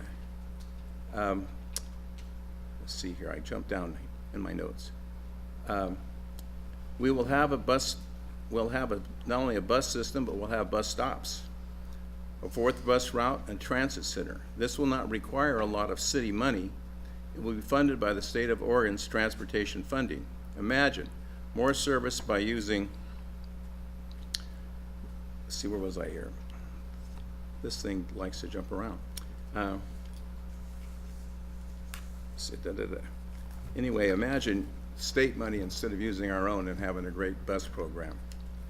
But that doesn't end there. Bob's leadership on the bypass has been outstanding. I followed his trip to Salem and worked with other agencies and other legislators to get money to complete the bypass. I'm not sure if we can continue as with his level of support. However, Bob's outstanding efforts should be acknowledged, and I was delighted to find out that he's going to continue to serve on the bypass committee tonight, because I was wondering about that. When I asked for meals to be provided to the council, Bob was the deciding vote to provide them, even though he was not sure that that was the way to go. His vote allowed me to complete my term as a counselor. I feel that supping together is important, and low blood sugar when making important decisions during the 6-hour meeting have been addressed. I am thrilled with the new Camellia cultivar. This is something I worked with staff to achieve, and they did a fabulous job. So that was my item 1. My item 2 is I want to talk a little bit about, you guys got a memo, and I stated that the citizens of Newberg should not pay for the system that's the water system, the reuse system. Well, in that email I sent, there's a link where the newspaper wrote down exactly what we went through. I provided that for the council so that we won't go over the same plowed ground again, like we often do. So we discussed all these issues, and we decided all these issues. And with that, I want to say that's largely due to our staff. And I have learned that our city manager and our staff is the best. The amount of work that is completed is incredible. The dedication and professionalism is exemplary. I feel this way about the staff, but especially I want to mention Sue Ryan, Don Karen Bevel. These two make sure every concern I've had is met, and Sue has kept me on the ball to make sure I'm meeting all the required tasks, and that's a big job. I should mention Jay Harris and Karen Hoffman. I know I may not be their favorite counselor, especially Karen, who I know has been taxed with a lot of extra work as I challenged her actions. But Jay and Karen should know that I was able to totally understand and appreciate what our engineering department is capable of and how difficult it is for the Public Works to accomplish the millions of dollars of public works projects. I especially appreciate the tough decisions they made on roads and the reuse water program. I now agree with the decisions made on the reuse program. Jay Harris has done an outstanding job. Roads are being repaired and rebuilt, and reuse water facilities that should not be built have not, and facilities that should not have been built have not been built. He stopped projects because they shouldn't have been done. So that takes a tough decision. So I sent the article about the Newberg graphic to the council and what the outcome of the review regarding our reuse program fees were. And this article made it clear that the city is responsible to pay for the reuse system. There is one customer for that water. Expansion will cost millions of dollars, and lower reuse rates will reduce income to the city. I support keeping our one reuse water customer afloat, and also support green lawns for parks in older parts of town. I see brown lawns where sporting fields should be green. Low-cost housing lawns are brown. Yet we have plenty of water. If we had a flat rate for water, we could have green lawns in the city and still have the funding to support our infrastructure. As I understand our current charges for reuse, if we gave Chehalem Park everything they ask and reduce cost, they're bringing on another 9 holes of golf. If they got that reduction in cost, their budget would have to go up $30,000 to $50,000 for the additional water to supply their next 9 holes of golf. And that when you say no right from the start, check my numbers, make sure I'm right. But I think we're still going to come out money ahead, and we're going to have an additional 9 holes of golf. So the biggest thing I've learned is to listen. I didn't listen, and I got beat up. And thanks, Joe, for saving the the tree that was gonna die anyway, and the wood's gonna come out and do something good with at some point. And we got the road built, and, you know, I love my trees. I still think we should save 200-year-old trees if possible. And I still think that we need to maintain them so they don't fall in the storm that comes, that blows the big tree down and falls on your house. And I hope that that's being addressed at some point. But I just want to thank every one of you. And I didn't mention the police department and how they're saving our lives with the system that we're the only city I know of that has a 911 center. But when that big earthquake comes, I think we're gonna need it. So, I mean, there's a lot of tough decisions you guys are gonna have. I won't be here to mess you up too much, but that's the biggest thing I have to offer is listen to your staff. They really know their stuff, and I'm sorry I didn't support them more, but I really appreciate the experience and everything I've learned, and thank you. Thank you, Scott. Sue? Hello. The only item I had was a reminder in the packet about Stan, and I'm going to screw up his name, Primizovich. There's a going away for him after the start of the new year. So. That's on what, the 2nd of January? I believe so, correct. So, that was it. How many plan on trying to be there? Good, good, myself too. Okay. You brought up something I wanted to say thank you to Jay. I somewhere went right over the top of my head. I'm impressed with the lighting underneath the trestle at night on the sidewalks. I'm really impressed with that. Talk about creating a new safe zone in our city. I didn't realize that we had that in there, the lighting on the walkway. Mayor Andrews, I'm impressed. this Thank is you. your Public Works Director here. I didn't even know they even put lighting under there, so that wasn't me. Well, let's see, who do I point to? I got people. It's not the city manager, it's not the city attorney. But I do have one update for folks. At the maintenance division this Wednesday at noon, there's a little potluck that he puts on, Russ does. And if you guys can show up for that, that would be great. And thank you for your service. Appreciate it. Is any other business to come before the council this evening? Thanks all for a busy evening, and a Merry Christmas, and a Happy New Year. We'll see you guys next year. For one little period of time on the 7th of January, we'll see all of you. Yeah. All right. We'll see all of you.